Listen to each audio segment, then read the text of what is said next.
வணக்கம்.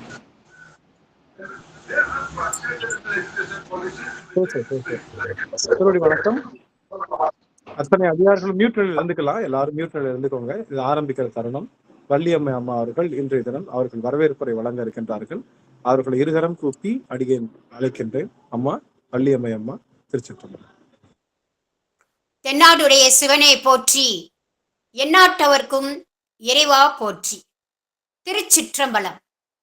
அனைத்து அடியார்களுக்கும் பணிவான வணக்கம்.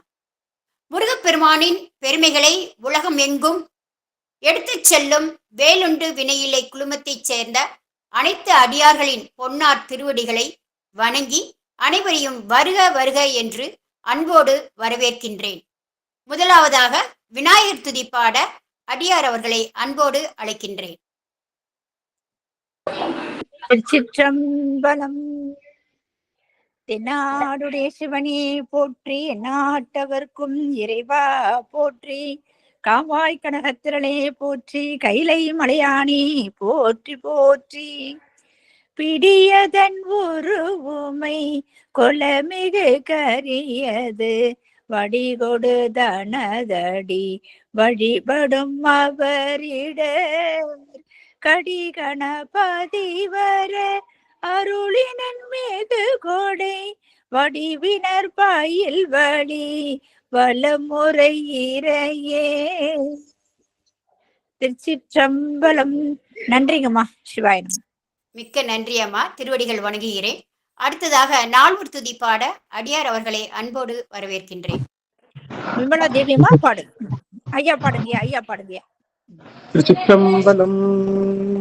ஊழியர்கோன் வெப்பொடித்த புகழியர்கோன் கடல் போற்றி, ஆடிமிசை கல்மிதப்பில் அனைந்த பிரானடி போற்றி, வாழி திரு நாவலூர் மண் தொண்டர் பதம் போற்றி, ஊழிமடி திருவாத ஊரத்திரு தாழ் போற்றி, ஊழிமடி திருவாத ஊரத்திரு தாழ் போற்றி.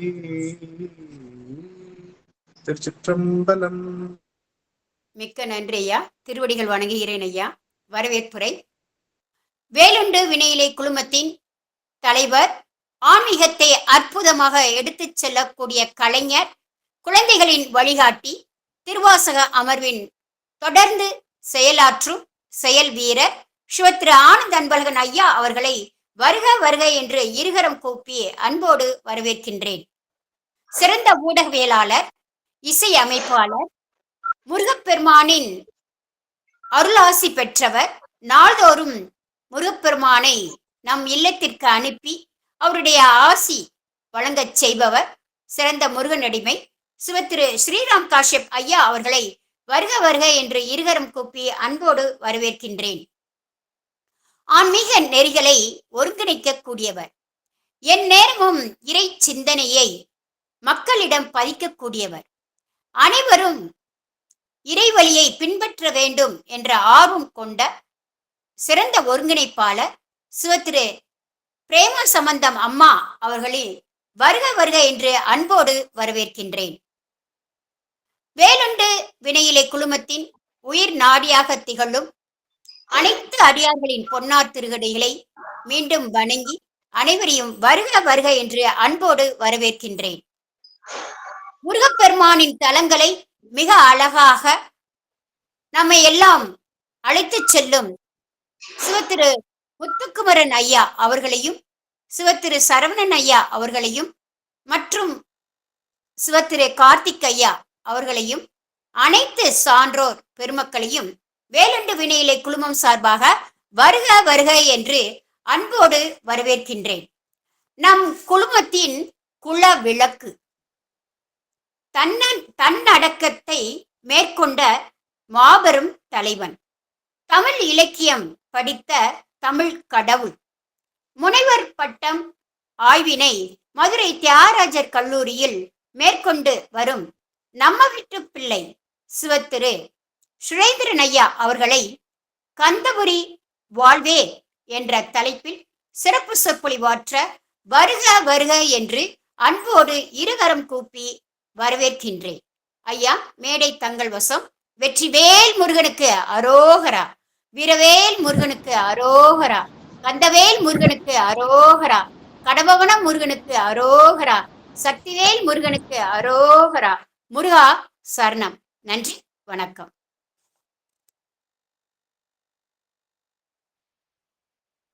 திருச்சிற்றம்பலம். போற்றி, நாட்டவர்க்கும் இறைவா போற்றி. ஏகம்பத்துரை எந்தாய் போற்றி, பாகம் பெண்ணுரு ஆனாய் போற்றி. சித்தம் தெளிவீர்கள் அத்தன் ஆரூரன், பக்தி மலர்தூவ முக்தியாகுமே. துணையும் தொழும் தெய்வமும் பெற்ற தாயும் ஸ்ருதிகளின் பனையும் கொழுந்தும் பதிகொண்ட வேரும் பனிமலர்ப்பூம் கனையும் கரும்பு சிலையும் என் பாஷா குஷமும் கையில் அணையும் திரிபுர சுந்தரி ஆவது அறிந்தமையும். விழிக்கு துணை திருமண் பாதங்கள் மெய்மை குன்றா மொழிக்கு துணை முருகா எனும் நாமங்கள் முன்பு செய்த பழிக்கு துணை அவன் பன்னிரு தோளும் பயவழி தனிக்கு துணை வடிவேலன் செங்கோடன் மயூரவினை. வேலுண்டு வினையில்லை குழும்பத்தை சார்ந்த அனைத்து அடியார் பெருமக்களை உடைய பொன்னார் திருவடியை முதலாவதாக அடியேன் வணங்கி, இன்றைய தினம் முதலாவதாக நன்றி கூட கடைப்பாடுடையவனாக இருக்கிறேன். ஏனென்றால் இந்த குழுமத்தின் மீண்டும் ஒரு முறை பேசக்கூடிய வாய்ப்பை திருவருளும் குருவருளும் அடியேனுக்கு தந்திருக்கிறது என்றால் அது ஒரு பெருமைக்குரிய அடியேன் பெற்ற ஒரு பேராக கருதுகிறேன். என்றால் சுந்தரமூர்த்தி சுவாமிகள் அடிக்கடி அடியேனுக்கு மிகவும் பிடித்த வாக்கு, சித்தத்தை சிவன்பாலே வைத்தார்க்கும் அடியேன்.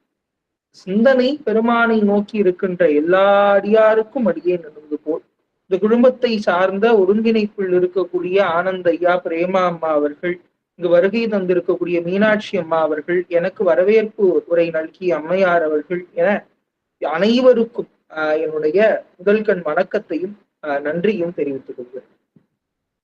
பொதுவாக தலைப்பு என்கின்ற போது அடியேன் அதனை எவ்வாறு எடுத்து செல்கிறேன் என்பதை முன்பே குறிப்பிட்டு விடுகிறேன்.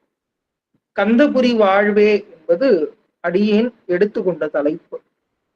இதை நாம் எப்படி பயணிக்க போகிறோம் இந்த தலைப்பு என்றால், இந்த வரி, இந்த பாடல் வரி யாரால் பாடப்பட்டது, அவருடைய சிறப்புகள் என்ன, அவரது வாழ்க்கை வரலாறு என்ன, இந்த பாடல் வரி எதில் இடம் பெற்றுள்ளது, அந்த நூலின் சிறப்பு என்ன, அந்த நூலில் குறிப்பிடக்கூடிய தலத்தின் சிறப்பு என்ன, அதற்கு இறுதியாக அதன் பொருள் என்ன என்று 3 வகையாக அடியேன் இதனை பகுத்திருக்கிறேன். அதில் முதலாவதாக கந்தபுரி வாழ்வே என்கின்ற இந்த வரி தமிழ் இலக்கியத்தில் யாரால் பாடப்பட்டது என்று நாம் பார்க்கிறோம். முருகன் என்றால் தமிழ் என்று பார்க்கிறோம். இந்த தமிழுக்கும் பக்திக்கும் மிக நீண்ட தொடர்பு. எத்தனையோ தமிழ் இலக்கியங்கள் இருந்தாலும் இந்த சமய இலக்கியத்திற்கு இருக்கக்கூடிய சுவையும் அதனுடைய கருத்து வளமும் பிறமொழி இலக்கியங்களிடம் இல்லாத ஒரு பொருளாக அமைந்திருக்கு. ஏனென்றால் சங்க இலக்கியங்கள் தமிழினுடைய தனித்துவம் வாய்ந்தவைதான், அதில் மாற்று கருத்தும் அது மறுப்பதற்கும் எதுவும் இல்லை. ஆனால் அதனை போல கருத்துடைய பிற மொழிகளிலும் சில நூல்கள் இருக்கத்தான் செய்கின்றன. அது இங்கிருந்து சங்க இலக்கியத்தை பார்த்து எழுதப்பட்டதாகவும் நமக்கு பல கருத்துகள் இருக்கின்றன. ஆனால் இந்த சமய இலக்கியங்கள், குறிப்பாக இந்த சமய இலக்கியங்களில் இருக்க சைவ சமய இலக்கியங்கள் என்று பார்த்தால் அது ஒரு அற்புதமான சுவை களஞ்சியம் என்று கூறலாம். தமிழும் சமயமும் ஒன்றுபட்டால் அது எப்படி இருக்கும் என்றால் அதற்கு ஒரு உவமை கூற இயலாது. ஒரு பொருள் இருக்குன்னா இது இவ்வளவு இனிமைன்னு சொல்லலாம். விஷயம் என்னன்னா, நம்ம உட்கொண்ட பொருள்ல எது இனிமையோ, அதிகபட்ச இனிமையோ அதை தான் நாம் உவமை கூறுவோம். ஆனா இந்த தமிழும் சமயமும் இணைந்தால் அதனுடைய இனிமையை ஒப்புமை கூறுவதற்கு கூட முடியாது. ஏன்னா என்னுடைய அதிகபட்ச இனிப்பு உட்கொண்ட அளவு முறை வேறாக இருக்கும். இதில் இருக்கக்கூடிய அன்பர்கள் அவர்கள் கொண்டிருக்கக்கூடிய உணவினுடைய அவர்களுக்கு பிடித்த இனிப்பு பண்டத்தினுடைய இனிப்பு அளவு வேறாக இருக்கும். ஒவ்வொருவருக்கும் மாறுபட்ட கருத்து இருக்கலாம். ஆனால் உவமையே கூற முடியாத ஒரு இனிப்பு, திகட்டாத இனிப்பு என்றால் அது சமயமும் தமிழும் இணைந்திருக்கக்கூடிய அந்த அழகு தான். அப்படிப்பட்ட இந்த தமிழ் உலகில், இந்த தமிழ் உலகில், சைவ தமிழ் உலகில் சுவாமிகள் இந்த முருகப்பெருமானை பாடிய அடியார்களை நமக்கு செய்தொண்டர்கள் என்று நமக்கு குறிப்பிடுவோம். சிவபெருமானை பாடிய அடியார்களுடைய வாழ்க்கை வரலாறை நமக்கு சேக்கிழார் பெருமான் பெரிய புராணத்தில் செய்து தந்திருக்கிறார். அதே போல் தேனூர் சொக்கலிங்கம் கவி அவர்கள் செய்தொண்டர் புராணத்தில் முருகப்பெருமானை பாடிய அருளாளர்கள் யார் என்பதை தெரிவித்திருக்கிறார். அருளாளர்களுடைய வாக்கை வைத்துதான் அடியேன் தலைப்பு அமைப்பதை என்னுடைய வழக்கமாக, என்னிடம் அடியாராவது தலைப்பு கேட்டால், அடியேனுக்கு ஏதாவது பேசக்கூடிய வாய்ப்பு கிடைக்கும் போது தலைப்பு என்னிடம் கேட்கப்பட்டால் பெரும்பாலும் அது அந்த அருளாளர்களால் அருளப்பட்ட வாக்காக இருக்கும். அதனை தான் வைப்பது. ஏனென்றால் அவளுடைய அடிச்சுவட்டில் நாம் பயணிக்கிறோம் என்பதற்காக சான்றாக இருக்கும். மற்றொன்று, பெருமானினுடைய கருணையால் பாடப்பட்டது, பெருமானால் பாடப்பட்டது என்று கூட கொள்ள. ஏன்னா எளிமையா யார் வேணும் தமிழ் பாடுவது எளிமைதான். ஆனா அருளாளர்கள் பாடிய அந்த வரிகள் இருக்கிறது அல்லவா, அது மிகவும் பாதுகாக்க போற்ற தகுந்தவைன்னு சொல்லலாம். ஏன்னா அதுதான் நமக்கு துணையாக இருக்கிறது. ஏனென்றால் நாம் பெருமானை பார்த்திருக்கிறோமா என்று கேட்டால் எத்தனை பேரால் முடிந்திருக்கும், உணர்ந்திருக்கிறோம், உணர்வு அளவுல உணர்ந்திருக்கிறோம்.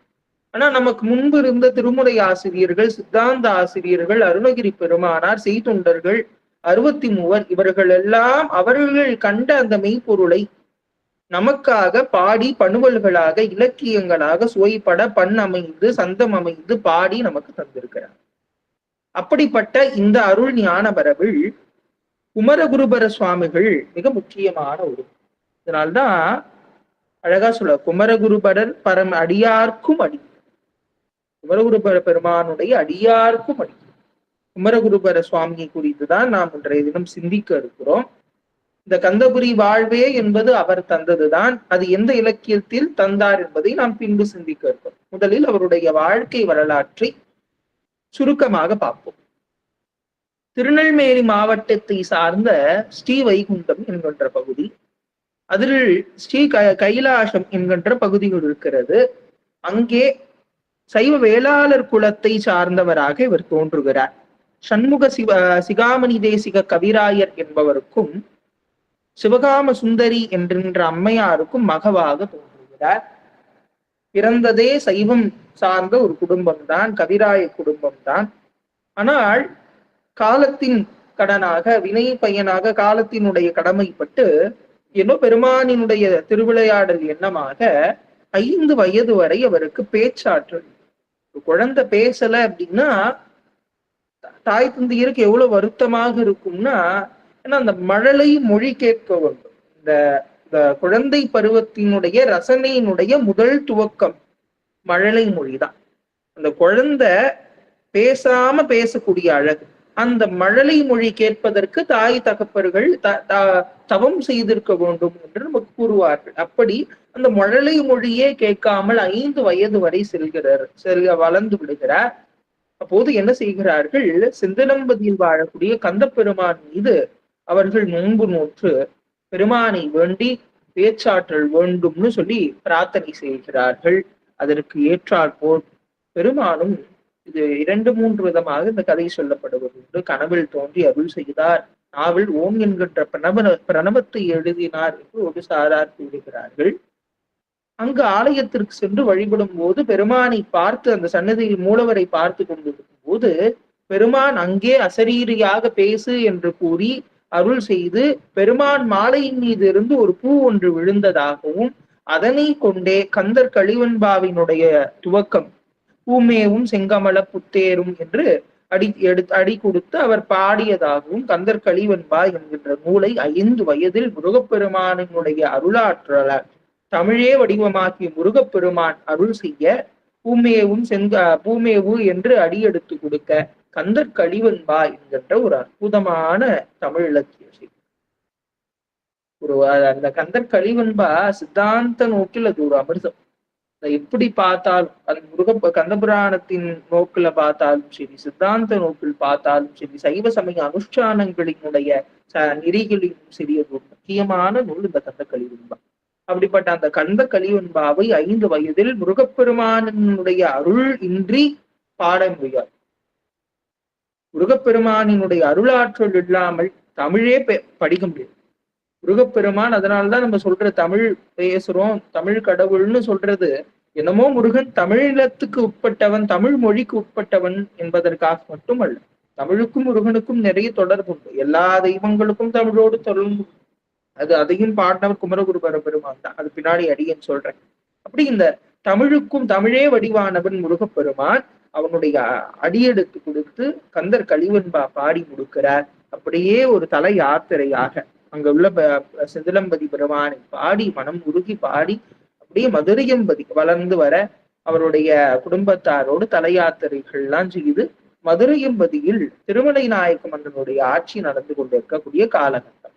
அப்போது அங்க இருக்கக்கூடிய பக்த கோடிகளினுடைய வேண்டுகோளுக்கு இணங்க இங்கு அருளாட்சி செய்யக்கூடிய அங்கையர்கண்ணி, ஆலவாய் பெருமானுடைய சொக்கநாத பெருமானுடைய பாதியாக இருக்கக்கூடிய அங்கையர்கண்ணி தடாதகை பிராட்டி மீனாட்சி அம்மை மீது பிள்ளை தமிழ் பாட சொல்லி கேட்கிறார்கள். அவரும் பிள்ளை தமிழ் பாடுகிறார்.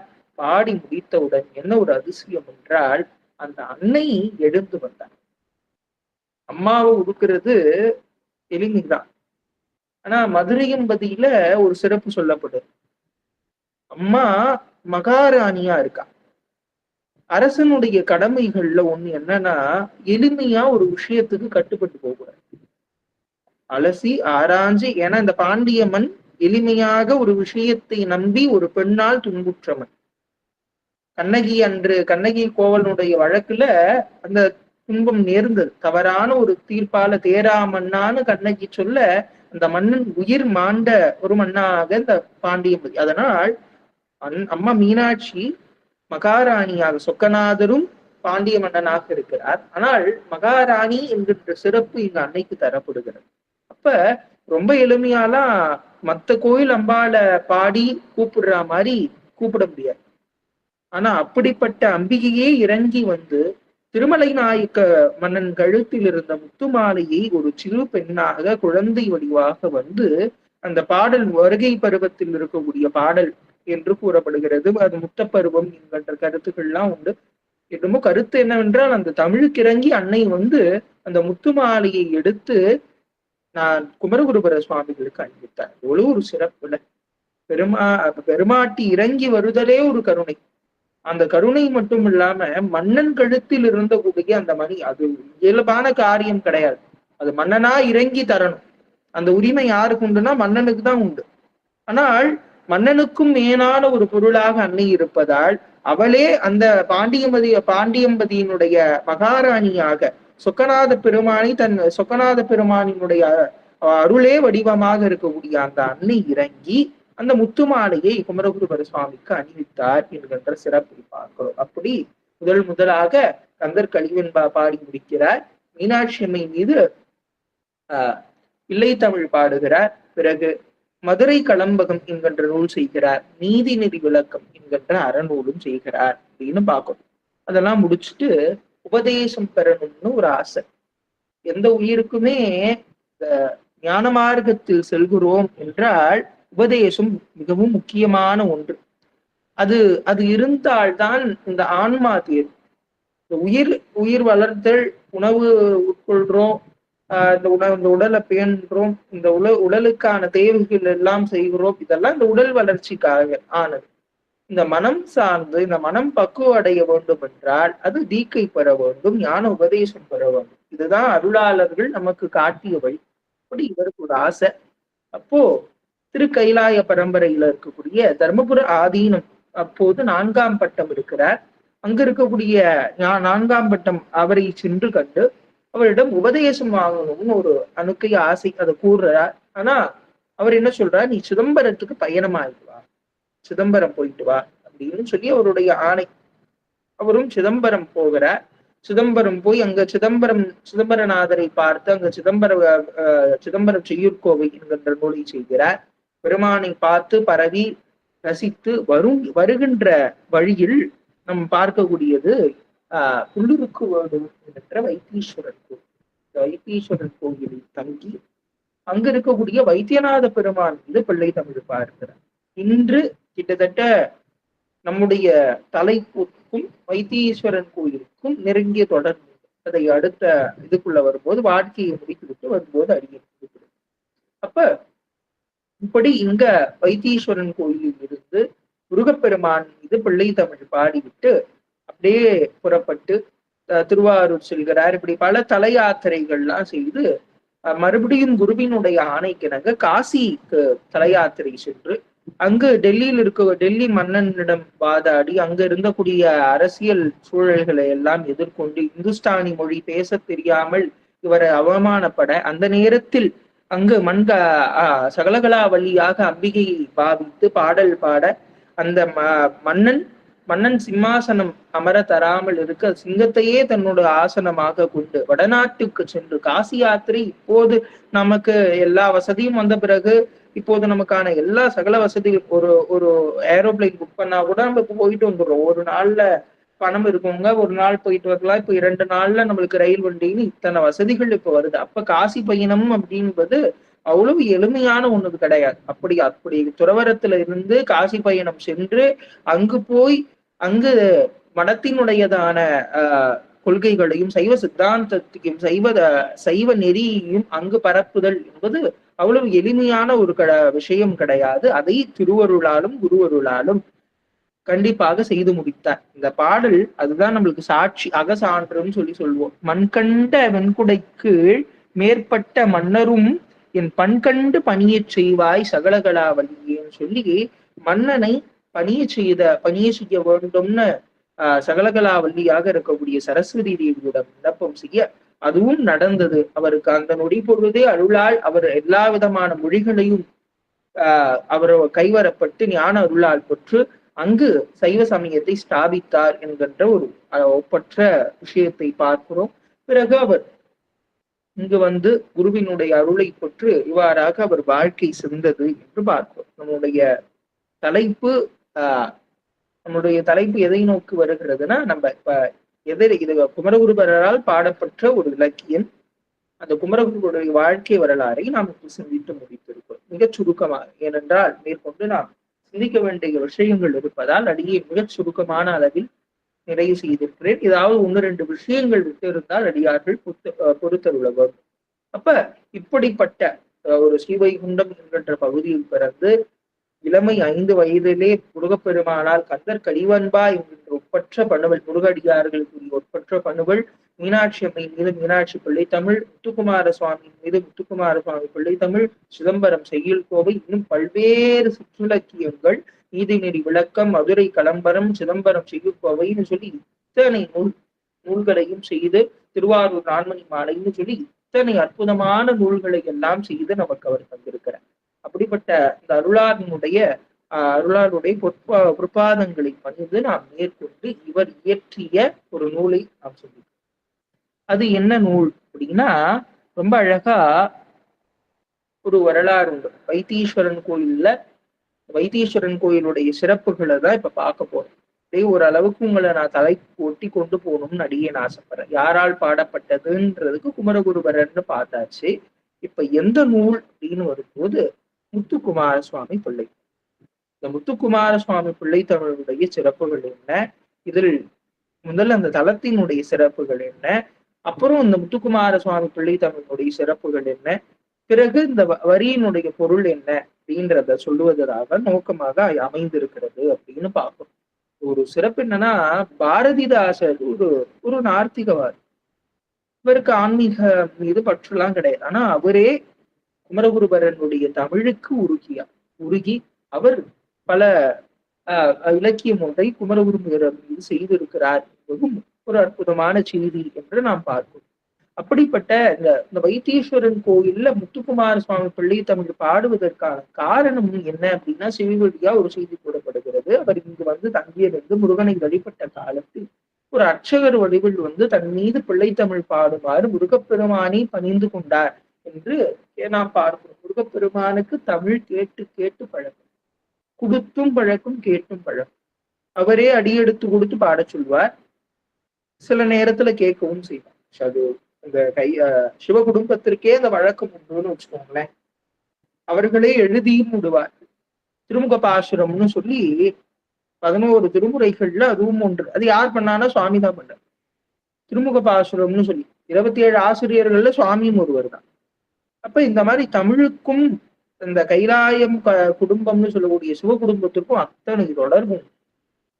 அப்ப அதே போல் இவர் அதாவது வாரியார் சுவாமிகள் ரொம்ப அழகா முதல் குடுத்தல்னு சொல்லி முத்து முத்தா பாடுன்னு அருணகிரி பெருமானுக்கு அவர் கொடுத்தது முதலாம். அந்த முதலை வைத்து கொண்டுதான் பாடினார் அருணகிரி பெருமானார்னு சொல்லி வாரியார் சுவாமிகள் மிக அழகாக கூறுவார். அப்படி பெருமான் முருகப்பெருமான் கேட்டுக்கொண்ட வேண்டுகோளுக்கு இணங்க குமரகுருபர சுவாமிகள் பாடினார். அர்ச்சகர் வதுவில் குமரகுருபர சுவாமிகளிடமிருந்து இந்த தமிழ் கேட்க வேண்டும் என்று முருகப்பெருமான் வந்தார் என்று பார்த்தார். அதன சந்தார் இளம் குழவியோடு தோன்றினார் கனவில் இங்கு நம்மை நீ பாடுக என்று தங்கும் பெரும் துதி செய்த சாத்தம் போகும்னு சொல்லி குமரகுருவர சுவாமிகள் சரித்திரத்தை இலக்கியமா பண்ணியிருக்காங்க. அதுல நமக்கு இந்த செய்தி கிடைக்குது அப்படின்னு பார்க்கும். அடுத்ததாக முத்துக்குமார சுவாமி பிள்ளை தமிழ்ல இந்த வைத்தீஸ்வரன் கோயிலுடைய சிறப்பு. தேவார பாடல் பெற்ற தலங்கள்ல மிக முக்கியமான ஒரு கஷேத்திரம் இந்த வைத்தீஸ்வரன் கோயில். இதோடைய பேர், இந்த தலத்தோடைய பேரே புல் இருக்கு வேலு. ஒன்னொன்னுத்துக்கும் ஒரு அர்த்தம். புல் அப்படின்னா சடாயுன்னு. சடாயு என்ன அப்படின்றது தலப்புறாத்துல அடியேன் சிறிதாக கூற இருக்கிறேன். அதில் நாம் சிந்திப்போம். இருக்குன்னா வேதம்னு பொருள், வேள்னா முருகப்பெருமான், ஊர்னா சூரியன்னு பொருள். இப்ப சடாயு, வேதம், முருகன், சூரியன் இவர்கள் எல்லாம் பெருமானி வழிபட்ட ஒரு தலமாக இந்த தலம் இருக்கிறது.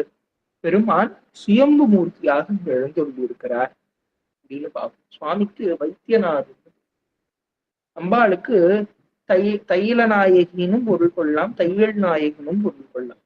அம்பாள் தைல பாத்திரம் ஏந்தி, சுவாமி வைத்தியநாதர்னா அம்பாள் தைல பாத்திரங்களை ஏந்தி அவளும் நமக்கு வைத்தியம், நம்மளுடைய நோய்களை, பிறவி நோயை, நம்முடைய உடல் படக்கூடிய நோய்களை இவையெல்லாம் தீர்ப்பதற்காக எழுந்தொள்ளிருக்கிறார்கள். ஒரு வரலாறும் சொல்லப்படுகிறது. அங்காரகனுக்கு குஷ்ண நோய் வருகிறது. அதை சுவாமி இங்கு வந்து வழிபட்டுதான் அங்காரகன் அந்த நோய் தீர்க்கப்பட்டான் என்கின்ற செய்தியும் நமக்கு தலபுராணத்தில் கிடைக்கிறது. மற்றும் ஒரு செய்தி என்னன்னா, ராமாயணத்தோடு தொடர்புடையது. உங்களுக்கு சடாயுவை தெரியும். சீதையை கடத்தி கொண்டு செல்லும் போது சடாயு அதை ராவணனிடம் போரிட்டு அதற்கான சீதாதேவி பிராட்டியை காப்பதற்கான முயற்சிகளை எல்லாம் செய்வார். ஆனால் அவரால் முடியாது. ராமரை பார்த்து இந்த திசையில் சென்றார் என்கின்ற செய்தியை மட்டும் கூறிவிடுவார். அந்த சடாயுவுக்கான இறுதி ஈமச் சடங்குகள் நடைபெற்ற இடமாக நமக்கு தலபுராணத்தின்படி வைத்தீஸ்வரன் கோயில் சொல்லப்படுகிறது.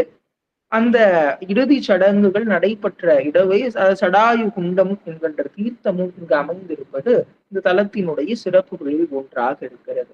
முருகப்பெருமான் சூரபத்மனை அழிப்பதற்காக பல்வேறு தலங்களில் வழிபாடு செய்கிறார். அப்படிப்பட்ட தலங்களில் ஒன்றாக இந்த வைத்தீஸ்வரன் கோயில் இருந்திருக்கிறது. அதனால்தான் வேலூர்னு தான் அதுக்கு பேர். வாஸ்தவத்துல வேலூர்னு சொல்லுவாங்க. வேலூர்னா முருகன், வேல்னா முருகன். அப்படிப்பட்ட வேலவனாகிய முருகப்பெருமான் வழிபட்டதால் இதற்கு வேலூர் என்கின்ற பேரும் உண்டு. இந்த புல் அப்படின்னு சொல்லக்கூடிய இந்த சடாயுவும் வழிபட்டதால ராமபிரான் வந்து வழிபட்டு இருக்கிறார். இந்த செய்திகள் எல்லாம் நமக்கு கிடைக்கிறது. அவ்வளவு புராண கால தொன்மை உடையதாக நமக்கு இந்த தலம் திகழ்கிறதுன்னு பார்க்கிறோம். இங்க இந்த முருகனுக்குன்னு சில சிறப்புகள் உண்டு. அதுக்கு முன்னாடி தேவாரத்தில் பேராயிரம் பரவி வானோர் ஏத்தும் பெருமானேன்னு சொல்லி ரொம்ப அழகா எந்த திருமுறையிலையும் குறிப்பிடப்படாத ஒரு செய்தி இந்த திருமுறையில நமக்கு குறிப்பிடப்படுகிறது. மந்திரம் தந்திரமும் மருந்தும் ஆகி நின்றான்னு சொல்லி சுவாமி மூன்றுமாக இருந்து நமக்கு தீராத வினை தீர்க்கக்கூடிய பெருமானாக இருக்கிறாரு சொல்லி நமக்கு தேவார திருமுறை ஆசிரியர்களாலும் பாடல் பெற்ற தலமாக இந்த தலம் இருக்கிறது. அருணகிரி பெருமானாரும் தன்னுடைய திருப்புகழில் இந்த தலத்தினுடைய சிறப்புகளை பாடி வரவிருக்கிறார். இங்க இருக்கக்கூடிய முருகனுக்கும் சிதம்பரத்திற்கும் ஒரு தொடர்பு. இப்ப நம்ம முருகப்பெருமான் எழுந்தோம். ஏன்னா வைத்தீஸ்வரன் தையல் நாயகின்னு சுவாமிக்கு பேர்னாலும் வைத்தீஸ்வரன் கோயில்னா நமக்கு நினைவுக்கு வருவது முத்துக்குமார சுவாமி தான். வாஸ்தவத்துல இந்த முத்துக்குமார சுவாமி எப்ப வந்தார், என்ன வந்தாருன்னு அடியேனுக்கு கிடைத்த சிறு தகவல்ல மட்டும் அடியேன் இங்க பகிர்ந்துக்கிறேன். சிதம்பரத்தில் உள்ள முருகப்பெருமான் மொத்தம் சிதம்பர கஷேத்திரத்துல 4 வாயில்ல 4 முருகப்பெருமான்கள் இருக்கிறார். இதுல என்ன அற்புதம்னா, அந்த 4 வாயில்ல இருக்கக்கூடிய முருகப்பெருமானுக்கும் தனித்தனியாக திருப்புகள் உண்டு. தனித்தனியான பெயர்களும் உண்டு. இதை நம்ம நினைவுல வச்சுக்கணும். தீட்சிதர்களுடைய கருத்துப்படி முருகப்பெருமானுக்கு ஒரு சிதம்பரத்தில் இருக்கக்கூடிய மேற்கு கோபுரத்தில் இருக்கக்கூடிய முருகப்பெருமானுக்கு முத்துக்குமார சுவாமின்னு தான் பேர்.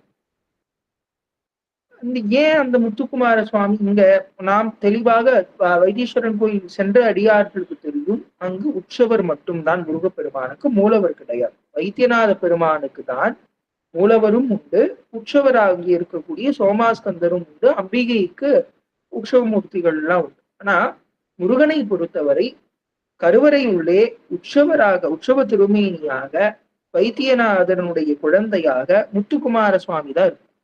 மூலவர்னு சுவாமிக்கு நீங்க பார்க்க முடியாது. முருகப்பெருமானுடைய மூலவர் இதுக்கு என்ன ஒரு நமக்கு ஒரு கருத்து சொல்றாங்கன்னா, இந்த மேற்கு கோபுரத்தில் இருக்கக்கூடிய அந்த முத்துக்குமார சுவாமி தான் இங்கு வந்திருக்கிறார் என்று செய்தி சொல்றோம். இது எப்படி நம்ம எடுத்துக்கிறது, இதற்கான சான்றுகள் ஏதாவது இருக்கான்னா, சிதம்பரத்துல பிரபல்யமா சில ஆதாரங்களின் அடிப்படையில நடராஜ பெருமானினுடைய கோயில் மீது சில படையெடுப்புகள், இந்த தமிழகத்தில் பல படையெடுப்புகள் நடந்திருக்கிறது. அது 2 படையெடுப்பின் போது சுவாமி திருவாரூர் திருத்தலத்துக்கு வந்ததாக இருக்கக்கூடிய செய்திகள் நமக்கு செப்பு பட்டயங்கள் போன்ற செய்திகள் மூலம் நமக்கு கிடைக்கிறது. திருவாரூர் வந்ததாகவும், இப்ப திருவாரூர் சென்ற அடியார்களுக்கு தெரியும், அங்க இப்ப கண்காட்சியகம்னு அரசு கண்காட்சியகம்னு ஆலயத்துக்குள்ளேயே நம்ம குளத்து வழியா போகும்போது கமலாம்பாள் சன்னதிக்கு போறதுக்கு முன்னாடி ஒரு அருங்காட்சியகம் இருக்கும். அந்த அருங்காட்சியகத்துல இருக்கக்கூடிய அந்த அருங்காட்சியகத்துலதான் நடராஜ பெருமானி கொண்டு வந்து வைத்ததாகவும், பாதுகாப்பாக அவர் இங்க இருந்து பிறகு எல்லா விதமான குழப்பங்களும் தீர்ந்த பிறகு நடராஜ பெருமானை அங்கிருந்து கொண்டு சென்றதாகவும் நமக்கு சில வரலாற்று செய்திகள் இருக்கின்றன. அப்படி ஒருவேளை அந்த போர்க்காலத்தில் சிதம்பரத்தில் இருந்த முருகப்பெருமான் இங்கு வந்திருக்க வேண்டும். அப்படி வந்திருக்கும் போது இன்னொரு செய்தி என்ன சொல்றாங்க, அப்படி வரும்போது நடராஜர் புறப்பட்டு சென்றதாகவும், இவரை குள்ளூருக்கு வேணும் இந்த வைத்தீஸ்வரன் கோயில், ஏன்னா நம்மளுக்கு அப்ப வாகன வசதிகள் எல்லாம் பெரிய அளவுல இருந்திருக்காது. அப்ப நடத்தி கொண்டு போறதுதான் வழக்கம். ஸ்ரீரங்கத்துல இருக்கக்கூடிய நம்பெருமானுக்கும் இதே மாதிரி அவரும் அவர் புறப்பட்டு திருப்பதி வரையெல்லாம் சென்றிருக்காங்க. ஒரு தனி கதை. அதெல்லாம் நம்ம அடியார் பெருமக்கள் தெரிந்து கொள்ள வேண்டும். இங்க படையெடுப்பின் போது என்னென்னலாம் நடைபெற்றது, எப்படியெல்லாம் நம்ம மூர்த்தத்தை காப்பாத்தினாங்க. இன்னொன்னு சொல்லணும்னா, மீனாட்சி மதுரையில் இருக்கக்கூடிய மீனாட்சி சொக்கநாத பெருமானுடைய ஆலயத்துல படையெடுப்பு வரும்போதும் தெரிஞ்சு சுவாமி மூலவருக்கு முன்னிட்டு ஒரு ஒரு மாதிரியான அப்படி அதே அம்சங்களோடு இருக்கக்கூடிய ஒரு திருமையை செய்து பார்ப்பதற்கு அவர்தான் மூலவர் நம்ப தகுந்த அளவுக்கு வருபவர்கள் அடியார் பெருமக்கள் அப்ப அப்படி மூலவருடைய அந்த திருமேனி போலவே அப்படியே செய்து அது அவர் வரவர்கள் அதுதான் மூலவர் நம்பி அதை பின்னமாக்க செய்தார்கள். பிறகு உண்மை பார்த்தா அந்த செவுத்தை உடைத்து பார்க்கும்போது உண்மையான மூலவர் பாதுகாப்பாக இருப்பதற்காக இப்படி ஒரு அணுகுமுறை நமது மீனாட்சி அம்மை சொக்கநாத பெருமான் ஆலயத்திலும் திருவரங்கத்திலும் நடந்திருக்கு. இதுக்கு ஆதாரமா திருவரங்கத்துல நம்ம பாக்குறது என்னன்னா, பெரிய நாச்சியாருன்னு சொல்லக்கூடிய தாயார் சன்னதியில 2 தாயார் இருப்பாங்க. இது என்னன்னா, ஒரு காலகட்டத்துல தாயார துளசி செடி கீழே மறைச்சு வச்சதே தெரியாம புது தாயார் ஒண்ணு செஞ்சு வச்சுட்டாங்க. ஏன்னா தலைமுறை காலமாக அப்படியே ஒரு தலைமுறை கடந்து போய் அந்த உண்மை சொல்றதுக்கு ஆள் இல்லாம அப்படி அப்புறம் ஏதோ திருப்பணி பண்ணும்போது பார்த்தா பழைய தாயார் கிடைக்க 2 பேரும் ஒரே இடத்துல இருக்கக்கூடிய இந்த நிகழ்வு இருக்கு. இது ஏன் அடியேன்னு சொல்றேன்னா, இப்படி பல போர்களில் இருந்து நம்முடைய முன்னோர்கள் காப்பாற்றி இன்று நமக்கு இத்தனை ஆலயங்களை தந்திருக்கிறார். இந்த ஆலயத்தை பாதுகாக்க வேண்டியது நம்முடைய கடமை. ஏதோ ஆலயத்துக்கு போறோம், வழிபாடு பண்றோம், அந்த ஆலயத்துக்கும் நமக்கும் தொடர்பே இல்லைன்னு இருந்துடக்கூடாது. அடியார் பெருமக்கள் அப்படி இருக்க மாட்டோம். ஆனா கூடுதலான அக்கறை நமக்கு ஆலயம் ஏன்னா இப்படிப்பட்ட குழப்பங்கள், பல குழப்பங்கள் கடந்து இன்று நமக்கு இத்தனை ஆலயங்கள் நின்று இருக்கிறது, இத்தனை சிறப்புகள் இருக்கிறதுன்னா அதுக்காக உயிர் நீத்தவர், அதற்காக போராடியவர்கள் பல பேர் இருக்கிறார். அதனால் நாம் அதை மனதில் கொண்டு ஒரு கோயிலுக்கு போறோம்னா இந்த கோயில்ல இருக்கக்கூடிய பாசுரம் எப்படி பார்க்கிறோமோ, தேவாரம் எப்படி கேட்கிறோமோ, திருப்புகழ் எப்படி பார்க்கிறோமோ, இதே போல இங்கு என்னென்ன படையெடுப்பு நடந்திருக்கு, என்னென்ன சிற்பங்கள் இருக்கு, என்னென்ன காரணங்களுக்காக இந்த வழிமுறைகள் வழக்கத்துல இருக்கு, அப்படி எல்லாம் பார்க்கணும். அப்ப அப்படி இங்க வைத்தியநாத பெருமானாக இருக்கக்கூடிய இந்த சன்னதியில முருகப்பெருமான் எழுந்துள்ளார். ஏதோ சில காரணங்களால் அவரை மறுபடியும் அங்கிருந்து தூக்கி கொண்டு சிதம்பரம் போகணும்னு போகும்போது அதற்கான உத்தரவு சரியாக கிடைக்காமல் அவர் இங்கேயே இருந்துபட்டு போய் அவர் அங்கேயே அருளாட்சி கொண்டு அமைந்தாருன்னு சொல்லி நம்மளுக்கு இதற்கான ஒரு காரணமும் நமக்கு தெளிவாக விளக்கப்படுகிறது. இதற்கு அடையாளமாக இங்கு சில வழக்கங்கள் இருக்கிறது, அதனை அடியேன் குறிப்பிடுகிறேன். அப்ப முருகப்பெருமானுக்கு இந்த தலத்துடைய சிறப்புகள்ல முருகப்பெருமானுக்குன்னு இந்த தலத்துல சில தனித்துவம் வாய்ந்த வழிபாட்டு முறைகள் இருக்கு. வாஸ்தவத்துல தேவார பாடல் பெற்ற திருத்தலம் தான். ஆனா நம்ம முன்பே சொன்னப்போ முருகன் பெருமை எடுத்துக்கொண்டார். இந்த நிகழ்வு இந்த தலத்துலன்னு கிடையாது, திருப்பரங்குன்றத்துல அது தேவார பாடல் பெற்ற தலம். ஆனா அறுபடை வீடு அப்படின்னு சொல்லி நம்ம முருகனை மட்டும்தான் தரிசனம் பண்றோம். எத்தனை பேர் அங்க இருக்கக்கூடிய சத்தியகிரீஸ்வரரை தரிசனம் பண்ணியிருப்போம்னு கேட்டா தெரியும். ஏன்னா நாம் திருமுருகாற்றுப்படை படிக்கிறோம், திருப்புகழ் படிக்கிறோம், முருகனை தரிசனம் செய்கிறோம். ஆனா அதே தலத்துக்கு தேவாரம் சுந்தரர் பாடியிருக்கார், ஞானசம்பந்தர் பாடியிருக்கார். ஆனா சிவன் ஏன் நம்ம பாக்குறது இல்லைன்னு கேள்வி நமக்குள்ள நம்ம ஒரு கேள்வி கேட்டுட்டா சாமியை தரிசனம் பண்ணிருக்கலாம். ஏன்னா வழக்கத்துல சுவாமியை தரிசனம் பண்றதுக்கான அமைப்பே அங்க கிடையாது. முருகனை தரிசனம் பண்ணலாம், விநாயகரை தரிசனம் பண்ணலாம், துர்காதேவியை தரிசனம் பண்ணலாம். ஆனா மத்த இருக்கக்கூடிய சிவபெருமானும் சிவபெருமானுக்கு எதிர்த்தே இருக்கக்கூடிய பவளக்கனிவாய் பெருமான்னு சொல்லக்கூடிய அந்த பெருமானையும் தரிசிப்பதற்கான அமைப்பு ஏற்படுத்தி தரப்படவில்லை. ஏனென்றால் அடியார்களாகிய நாம் அதை கேட்கவில்லை, அவர்கள் ஏற்படுத்தி தருவது. அதனால நீங்க எல்லாம் மனசு வச்சா ஒரு வேண்டுகோளா வைக்கிறேன், அடுத்து திருப்பரங்குன்றம் போனீங்கன்னா சுவாமியை பார்க்கணும், கேட்டு பார்த்து தரிசனம் பண்ணிட்டு வாங்க. பாண்டியர் காலத்து சிற்பத்துல சோமாஸ்கந்த மூர்த்தம் காண்பது மிக மிக அரிது. அப்படிப்பட்ட மூர்த்தமாக லிங்க திருமேனியாகவும் இருப்பார். பின்னாடி நின்று கொண்டிருக்க உமையம்மையினுடைய கையில முருகப்பெருமான் இருப்பார். இது ஒரு அரிய காட்சி. வாய்ப்பு இருப்பவர்கள் அடுத்த முறை வரும்போது கண்டிப்பாக திருப்பரங்குன்றத்தில் இந்த தரிசனத்தையும் காண வேண்டும் என்ற ஒரு விண்ணப்பத்தை அடிக்கிறேன். இது ஏன் சொல்ல வந்தேன்னா, பல இடத்துல சிவபெருமானுடைய சன்னதி தான், ஆனா முருகப்பெருமான் குழந்தைக்கு சுவாமி விட்டு கொடுத்துருவார். அப்படி இந்த தலமும் வைத்தீஸ்வரன் கோயில் சிவபெருமானுக்குரிய தலம் தான். முத்துக்குமார சுவாமி இருக்கிறார். இன்னொன்னு, இந்த முத்துக்குமார சுவாமிக்கு கல்வெட்டுகள்ல நம்மளுக்கு பெரிய அளவுல குறிப்புகள் கிடைக்கவில்லை. அதனாலதான் ஒருவேளை சிதம்பரத்துல இருந்து இவர் இங்க வந்திருப்பார் என்ற செய்திக்கு இதெல்லாம் ஒரு கூடுதல் துணையா இருக்கு. பெருமான் மீது கல்வெட்டுகள் உண்டு, நம்முடைய வைத்தியநாத பெருமான் மீது கல்வெட்டுகள் உண்டு. ஒரு 13-14ஆம் நூற்றாண்டு பிறகுதான் முத்துக்குமார சுவாமி குறித்த இலக்கியங்கள் தோன்றுதல் அப்படின்றது எல்லாமே பார்க்கும். அதனால முற்காலத்துல சுவாமி வேற சிதம்பரத்தில் இருந்து வந்திருப்பார் என்பது பொருத்தமான. இன்னொன்னு, தீட்சிதர் பலருக்கு வைத்தியநாத சுவாமியினுடைய சன்னதியில் இருக்கக்கூடிய இந்த முத்துக்குமார சுவாமி குலதெய்வமாக இருக்கிறார் என்பதையும் நாம் அறிந்து கொள்ள வேண்டிய ஒரு செய்தியாக இருக்கு. இந்த செய்திகள் தான் சிதம்பரத்திலிருந்து அவர் வந்திருப்பார் அப்படின்றதுக்கு ரொம்ப பொருத்தமானது. இன்னொன்று ஒரு விஷயமும் இருக்கு. சுவாமியினுடைய அலங்காரம் சிறப்புகள் அப்படின்றதுக்கு வருவோம். சுவாமி வஜ்ரவேல் வச்சிருப்பார். எப்பயுமே சுவாமியுடைய கையில வஜ்ரவேல். இந்த வஜ்ரவேல் அடியார்கள் நாம் தெளிவாக புரிந்து கொள்ள வேண்டும். சுவாமி கையில இருக்கிறது ஞானத்தினுடைய வடிவமாக இருக்கிறது. இப்படி நம்ம வழக்கத்துல இப்ப ரொம்ப பிரபல்யமா இருக்கு இந்த வேல், இதுவும் சுவாமி கையில வச்சிருப்பார். ஆனா பிரபல்யமான சில தலங்கள் சிக்கல் முதல் கொண்டு இங்க இருக்கக்கூடிய வைத்தீஸ்வரன் கோயில் இன்னும் பல தலங்கள்ல சுவாமி வஜ்ரவேலை தான், அத சக்தி வேல்னு சொல்றது வழக்கம். அந்த வஜ்ரவேல் 3 அமைப்புகளாக இருக்கும்.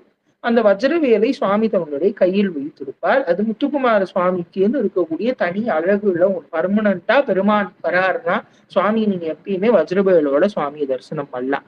அப்புறம் சுவாமிக்கு இருக்கக்கூடிய இன்னொரு விஷயம், நான் தலபுராணத்தோடு குறிப்பிடப்பட்டது போல் நீங்க வந்து பிரார்த்தனை பண்ணும்போது தையல் நாயகி அம்பாள் 2 ஆயுதம் சுவாமிக்கு தந்தார். அதுதான் நம்ம என்ன பார்க்கிறோம்னா வாளும் ஒரு சிறிய கத்தி. இதையும் சுவாமி எப்பயுமே தன்னுடைய அலங்காரத்துல வச்சுப்பார். அதெல்லாம் நீங்க படங்கள்ல போய் கொஞ்சம் அதை பெரிதாகி பார்த்தீங்கன்னா அலங்காரத்துடைய விதிமுறைகள்ல அது கண்டிப்பா சுவாமிக்குன்னு ஒரு சில முத்துக்குமார சுவாமிக்குன்னு ஒரு சில அலங்காரங்கள் உண்டு, பூஜைகள் உண்டு. அது எல்லாம் தனித்துவம் வாய்ந்தவை. அதுல இந்த கண்டிப்பாக இந்த சிறிய கத்தியும் வாளும் இடம்பெற்றிருக்கும். இன்னொன்னு தீட்சிதர் கொண்டை. இதுதான் அடியேன் சொன்னது. இந்த தீட்சிதர் கொண்டை அப்படின்றது வாஸ்தவத்துல சுவாமி பாத்தீங்கன்னா நேரா அந்த கிரீடம் போகும், ஆனா கொஞ்சம் வளைஞ்சு இருக்கும். இது தீட்சிதர் கொண்டைன்னு சொல்லக்கூடிய மரபு. சுவாமியுடைய வைத்தீஸ்வரன் கோயில் முத்துக்குமார சுவாமின்னு தனியா நீங்க பார்த்தோன்னே கண்டுபிடிக்கணும்னா அந்த தீட்சிதர் கொண்டையை வச்சு கண்டுபிடிக்கலாம். அப்புறம் இந்த சுவாமியுடைய அந்த வஜ்ர வேலை வச்சு கண்டுபிடிக்கலாம். அலங்கார முறையிலேயே அது சுவாமிதான், வைத்தீஸ்வரன் கோயில் முத்துக்குமார சுவாமிதான்னு கண்டுபிடிக்கிறதுக்கான எல்லா அலங்காரமும் அங்கு செய்யப்படும் என்பதையும் நாம் பார்க்கிறோம். அப்ப இந்த தீட்சிதர் கொண்டைக்கான காரணத்தை அடியே முன்னாடியே சொன்னேன். அவர் சிதம்பரத்தில் இருந்து வந்திருப்பார் அப்படின்னு சொல்லி. இங்க நடக்கக்கூடிய பங்குனி பெருவிழா ரொம்ப சிறப்பு வாய்ந்தது. கொடியேத்தம் நடக்கிறது சுவாமிக்கு தான், சிவபெருமானுக்கு தான் கொடியேத்தம். சுவாமியுடைய சன்னதியில கொடியேத்தம்லாம் நடக்கும். ஆனா பிரபல்யமான விழாக்கள் முக்கியமா இருக்கக்கூடிய தேர் உட்பட முத்துக்குமார சுவாமி தான் இருக்கும். அவ்வளோ ஒரு பிரீத்தம் அங்க இருக்க மக்களுக்கு முத்துக்குமார சுவாமி. ஏன்னா முத்தையான் தான் கூப்பிடுறதே வழக்கம். சுவாமி ஒரு குழந்தையை பார்த்து கொள்வது போல அங்க இருக்கக்கூடிய சுவாமிய, அங்க இருக்கக்கூடிய அன்பர்கள், சிவாச்சாரியார்கள், சன்னிதானம், தர்மபுர குருமகா சன்னிதானங்கள்னு சொல்லி இங்க எல்லாரும் அப்படி அந்த ஒரு குழந்தையை போல முத்துக்குமார சுவாமியை பார்த்து கொள்கிறார்கள் என்பதற்கு இதெல்லாம் ஒரு சான்று. தேர் ஏறுவதும் சுவாமி தான். இதுல செண்டு வாங்குதல்னு ஒரு நிகழ்வு. இது வாஸ்தவத்தை இதை எப்படி பொருள் கொள்ளணும் அப்படின்னா, சண்டுனா பூச்செண்டு கிடையாது. மன்னார்குடி ராஜகோபால சுவாமியை தரிசித்த அன்பர்கள் தெரியும். ஒரு கையில ஒரு கொம்பு மாதிரி இருக்கும், அப்படியே வளைஞ்சு போகும். இதே சண்டு வழக்கத்துல ஒரு சில ஆலயங்களை மதுரையம்பதியிலும் இந்த சண்டை நம்ம பார்க்கலாம். சாஸ்தாவுடைய கையில இருக்கிறதும் இந்த சண்டை தான். இந்த சண்டை எது பொருள் பண்ணுது அப்படின்னா, அறத்தை குறிப்பதாகவும் யார் ஒருவரிடம் எல்லா விதமான கட்டுப்பாடுகளும் இருக்கிறதோ அவரிடம் இந்த செண்டை கொடுப்பது மரம். சிவபெருமானிடமிருந்து வாங்கி முருகப்பெருமானிடம் கொடுக்க காரணம் என்ன அப்படின்னா, சிவபெருமானும் முருகப்பெருமானும் வேறு வேறு இல்லை என்பதற்காகவும், முருகப்பெருமான் தான் வைத்தீஸ்வரன் கோயிலினுடைய அறத்தையும் நிர்மாணியம் செய்யக்கூடிய ஒரு பொறுப்பிலிருந்து மகாராஜாவாக கிட்டத்தட்ட ஒரு பட்டாபிஷேகம் போல இந்த செண்டு வாங்கக்கூடிய நிகழ்வு. அப்படி ஒரு பொறுப்பு சுவாமிக்கு உண்டுன்னு சொல்லக்கூடிய ஒரு விஷயத்த மறைமுகமாக ஒரு குறியீடாக சொல்லக்கூடிய ஒரு விழாவாக இந்த பங்குனி பெருவிழா இருக்கிறது. இன்னொன்னு தாரகாசுரவாக எங்கேயுமே இல்லாத ஒரு சிறப்பு. சில முருகன் ஆலயங்கள்ல வழக்கத்துல இருக்கு.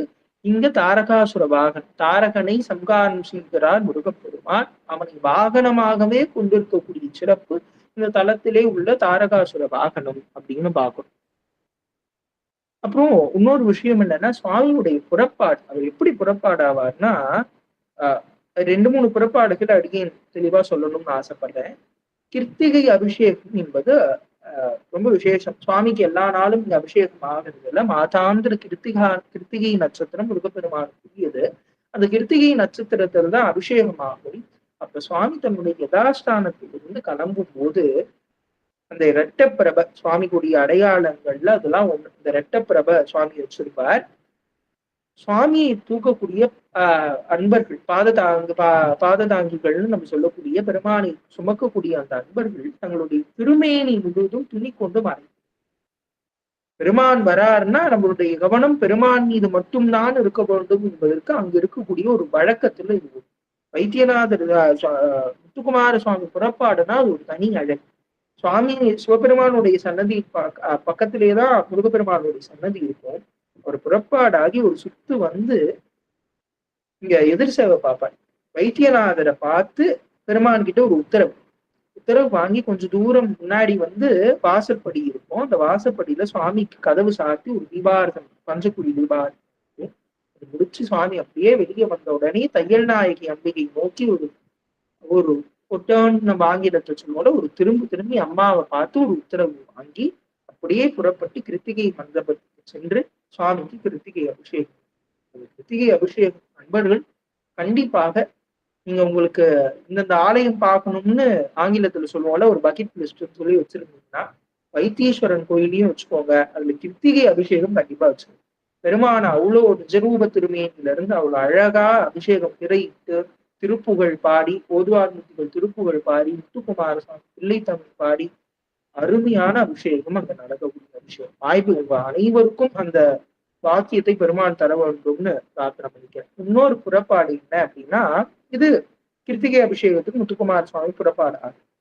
இன்னொன்னு அழகு, உற்சவ காலத்துல சுவாமி புறப்பாடு. வைத்தியநாத பெருமாள், நடுவுல முத்துக்குமார சுவாமி, தையல் நாயகி. இந்த சோமாஸ்கந்த வடிவம்னு வாஸ்தவத்துல நம்ம சொல்லுவோம். மற்ற சிவாலயங்கள்ல மூர்த்தமாக சுவாமி புறப்பாடாவரா, பஞ்சமூர்த்தியில புறப்பாடாவராருன்னா முக்கியமான மூர்த்தி சோமாஸ்கந்த மூர்த்தி. ஆனா இங்க 3 தனி மூர்த்தங்கள் சேர்ந்து சோமாஸ்கந்த வடிவத்துல புறப்பாடாகிறதுன்றது தனி சிறப்பு. எந்த காலத்திலும் அடியே எனக்கு தெரிஞ்சு வைத்தியநாத சுவாமியும் தையல் நாயகி அம்மையும் ஒரு சேர வரமாட்டாங்க. நடுவுல இவர் இருந்துகிட்டே இருப்பார். குழந்தைய அந்த குழந்தை என்கிற பாவனைக்கேற்ற எல்லா விதமான விஷயங்களும் சுவாமி செய்யும். அப்ப 3 பேராதான் புறப்பாடு ஆகக்கூடிய வழக்கமும் இருக்கு அப்படின்னு பார்க்கணும். இந்த 2 புறப்பாடு அடியேன் சொல்லணும்னு நினைச்சது. அடுத்தது சன்னதியில முருகப்பெருமானுடைய சன்னதியில பார்க்க வேண்டிய சில விஷயங்கள் அப்படின்னா, சுவாமியுடைய பக்கத்திலேயே அந்த சுவாமியுடைய வெற்றிக்கு அடையாளமாக இருக்கக்கூடிய குக்குடத்துடம்னு சொல்லக்கூடிய சேவற்கொடி அழகாக நிறுத்தப்பட்டு இருக்கும். அதெல்லாம் நீங்க கொஞ்சம் கேட்டு தரிசனம் பண்ணணும். அது இருக்கும். அப்புறம் சுவாமிக்குன்னு ஆத்மமூர்த்தின்னு ஒருத்தர் உண்டு. அதான் நம்ம மரகதலிங்கம் சொல்றாங்க. அவருக்கு முத்துலிங்கம்னே பேரு. சுவாமி சிவபூஜை செய்வதாக ஒரு கணக்கு, ஒரு வழக்கம். சுவாமி அபிஷேகம் நித்தமும் அவருக்கு தான், இந்த முத்துலிங்கம்னு சொல்லக்கூடிய மரகதலிங்கத்துக்கு தான் அபிஷேகம் ஆகுறது, முருகப்பெருமானுக்கு ஆகிறது கிடையாது. இன்னொன்னு, சுவாமிக்கு பதிலாக இந்த லிங்கத்துள்ளே முருகப்பெருமானை எழுந்தருள் செய்கிறார்கள் என்கின்ற கருத்தும் இருக்கு. 2மே எடுத்துக்கலாம். சுவாமி சிவபூஜை பண்றார், அவருடைய பெட்டக ஆத்மமூர்த்தின்ற வழக்கம் சில ஆலயங்கள்ல உண்டு. அதுல ஒன்னாவும் வச்சுக்கலாம். சுவாமிக்கு அபிஷேகம் செய்ய முடியாது என்பதால லிங்கத்துல சுவாமி எழுந்தருளை பண்ணி முத்துக்குமார சுவாமியே வழிபாடு செய்வதாகும். அவருக்கு பதிலா முத்துக்குமார சுவாமிக்கு பதிலா லிங்கமூர்த்திக்கு அபிஷேகம் செய்யலாம். அந்த 2 கருத்துமே இருக்கிறாங்க. அந்த சுவாமியும் இருக்கார் அப்படின்றத பார்க்கணும். அப்புறம் திருநீற்று பிறைன்னு சொல்லக்கூடிய, நம்ம திருநீற்று மடல்னு சொல்லுவோம், அது ரொம்ப விசேஷம். சுவாமி அங்க வச்சிருப்பார். அர்த்தஜாம முடிஞ்சு அந்த திருநீற்று பிறையில திருநீர் வாங்குவது ரொம்ப விசேஷமான. காலஞ்சின்னு சொல்லக்கூடிய ஒண்ணு, அது வருஷத்துல வெத்தலை வைக்கக்கூடிய ஒரு 3 இது. அது ஒவ்வொரு கோயில் வழக்கத்துல 3 வைப்பாங்க, 4 வைப்பாங்க. சில கோயில்ல அது எண்ணிக்கையில மாறுபடும். ஆனா முத்துக்குமார சுவாமி அது இல்லாம புறப்பாடே ஆகும். அவருக்கும் அதை விட்டு அது சங்கு அந்த காலஞ்சிக்கு இது இல்லாம சுவாமி புறப்பாடாக மாட்டா, அவர் கூடயே இருக்கும். அது 2 அவருடைய அது ஒரு என்ன சொல்ற, ஒரு இளவரசு போல, ஒரு மகாராஜாவு கூடயே என்னென்ன இருக்குமோ அந்த பொருட்கள்ல இந்த காலஞ்சியும் ஒண்ணுன்னு பார்ப்போம். அர்த்தசாமி பூஜை. அடியார்கள் நீங்க வைத்தீஸ்வரன் கோயில் போகணும்னு முடிவு பண்ணீங்கன்னா அர்த்தசாமி பூஜை கண்டிப்பா பார்க்கணும். ஏன்னா அந்த அர்த்தசாமி பூஜைக்கு அத்தனை சிறப்புகள் உண்டு. சுவாமிக்கு புனுகு, பச்சை கற்பூரம், அரைத்த சந்தனம், இது 3த்தையும் சுவாமிக்கு சாத்தி ஒரு குழந்தைக்கு என்னென்ன பண்ணுவாங்கன்னா, இரவுல குழந்தை திடீர்னு முழிப்பு வந்துடும். அப்ப முழிப்பு வரும்போதெல்லாம் அம்மாவோ பாட்டியோ இருந்தாங்கன்னா என்ன பண்ணுவாங்கன்னா, எலுமிச்சம்பழம் கையில வச்சிருப்பாங்க. அந்த மாதிரி இன்னைக்கும் சுவாமிக்கு 4 எலுமிச்சம்பழம் இருக்கிறது. ஏன்னா ஒரு குழந்தை அப்படின்ற கணக்குக்கு. அப்புறம் பன்னீரால சுவாமிக்கு கதகதப்பான ஒரு நல்ல வாசனையான ஒரு மாலை அப்படி சாத்துறதும் வழக்கம். அப்புறம் வெற்றிலை, சுவாமிக்கு ஒரு சேர் வெற்றிலை பாக்கு அப்படின்னு வைக்கிறது வழக்கம். அவ்வளோ வெற்றிலை வைப்பாங்க சுவாமிக்கு. அதுக்கு உபயம்னு பண்ணக்கூடிய வழக்கமும், கட்டளை எடுத்து உபயம் பண்ணக்கூடிய வழக்கம்.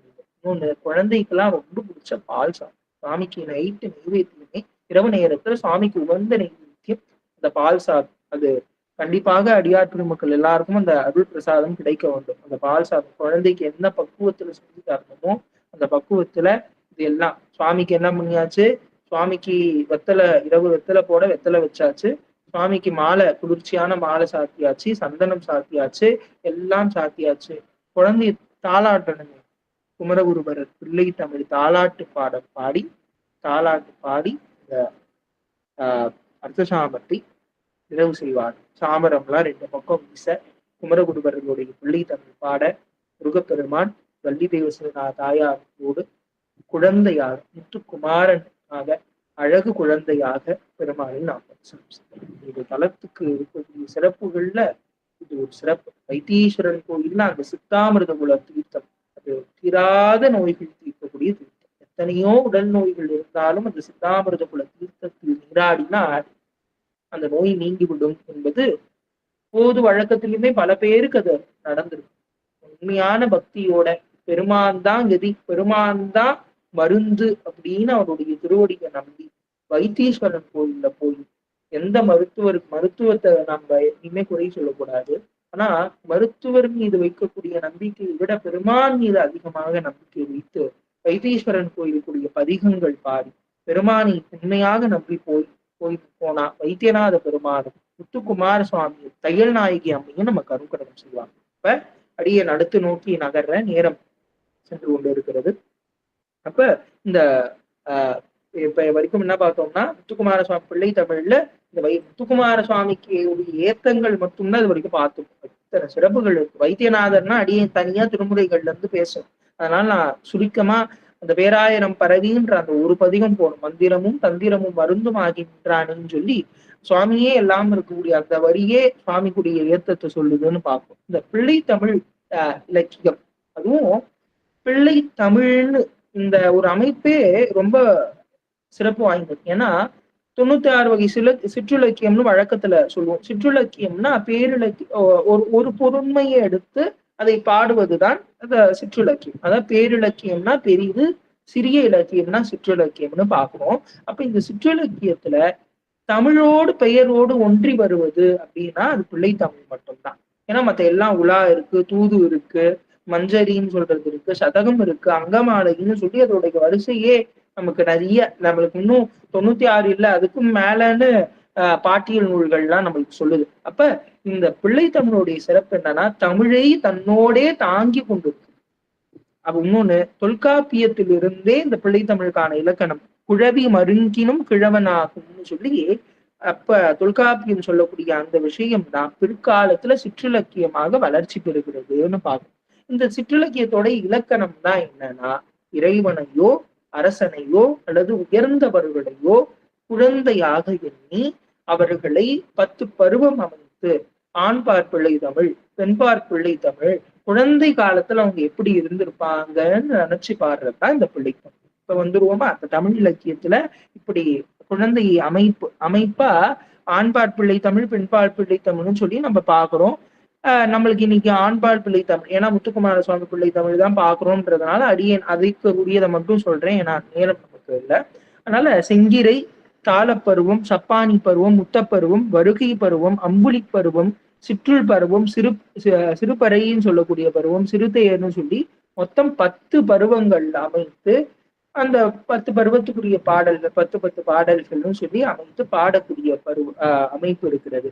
காப்புல விநாயக பெருமானையோ, சப்த மாதர்கள், 33 கோடி தேவர்கள், சிவபெருமான் அப்படின்னு சொல்லி அந்தந்த தலத்துக்கு ஏற்ப அல்லது அந்த ஆசிரியர்களுக்கும் விருப்பமான மூர்த்தங்களை தெய்வத்தை காக்க திருமாலை காக்கும் கடவுள் திருமால்ன்றதுனால் திருமால் அப்படின்னு சொல்லி பாடக்கூடிய மரபு இருக்கு. நமக்கு குமரகுருபர சுவாமிகள் முத்துக்குமார சுவாமி பிள்ளை தமிழ்ல கற்பக விநாயகர் சொல்லி இங்க இருக்கக்கூடிய பிள்ளையாரையே தலமூர்த்தியாக இருக்கக்கூடிய விநாயக பெருமானையே காப்புக்கு பாடுறார். அதே மாதிரி வைத்தியநாதருக்குன்னு தனி பாடல் காப்பு, வைத்தியநாதரை காப்பாக கூப்பிடுறார், தையல் நாயகி அம்மனை கூப்பிடுறார், திருமாலுக்கு பாடல் உண்டு. இதே போல் வழக்கமாக காப்புக்குரிய கடவுள்கள்னு ஒரு இலக்கணம் உண்டு. அவர்களை எல்லாம் கூறி நமக்கு இந்த இது போகுதுன்னு பார்க்கும். இப்ப பிள்ளை தமிழுக்குள்ள வருவோம்.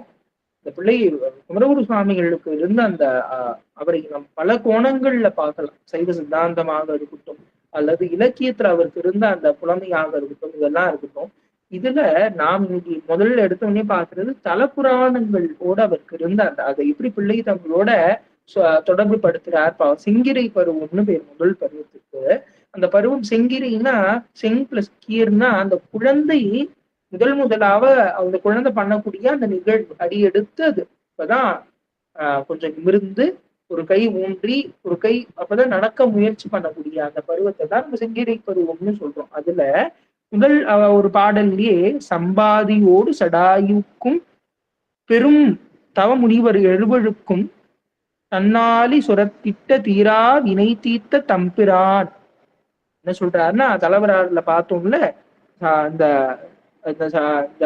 ஜடாயூர்னு சொல்லக்கூடிய அந்த ராமபிரானுக்கு உதவி செய்த அந்த சம்பாதின்னு சொல்லக்கூடிய அந்த பறவைக்கும் ஜடாயுவுக்கும் இவர்கள் எல்லாருக்கும் அருள் செய்து எழுவருக்கும் தன்னாதி அந்த தவமுனிவர் எழுவருக்கும் தன்னால் சுரந்திட்ட தீராத வினை தீர்த்த தம்பிரான் யார சொல்றாருன்னா வைத்தியநாத பெருமான சொல்றார். வினை தீர்த்த தம்பிரான் திருமேனி செம்பாதி கொண்ட அம்மாள் அம்பிகையை சொல்றார். திருமேனி செம்பாகம் கொண்டாள்னு சொல்லி அப்படிப்பட்ட செம்பாகம் கொண்ட அம்பாளுடைய குமரணி சிங்கிடை ஆடி அருள்கவே செத்து பிறக்கின்ற தெய்வங்களுக்கு மணவாளா சிங்கிரை ஆடியது.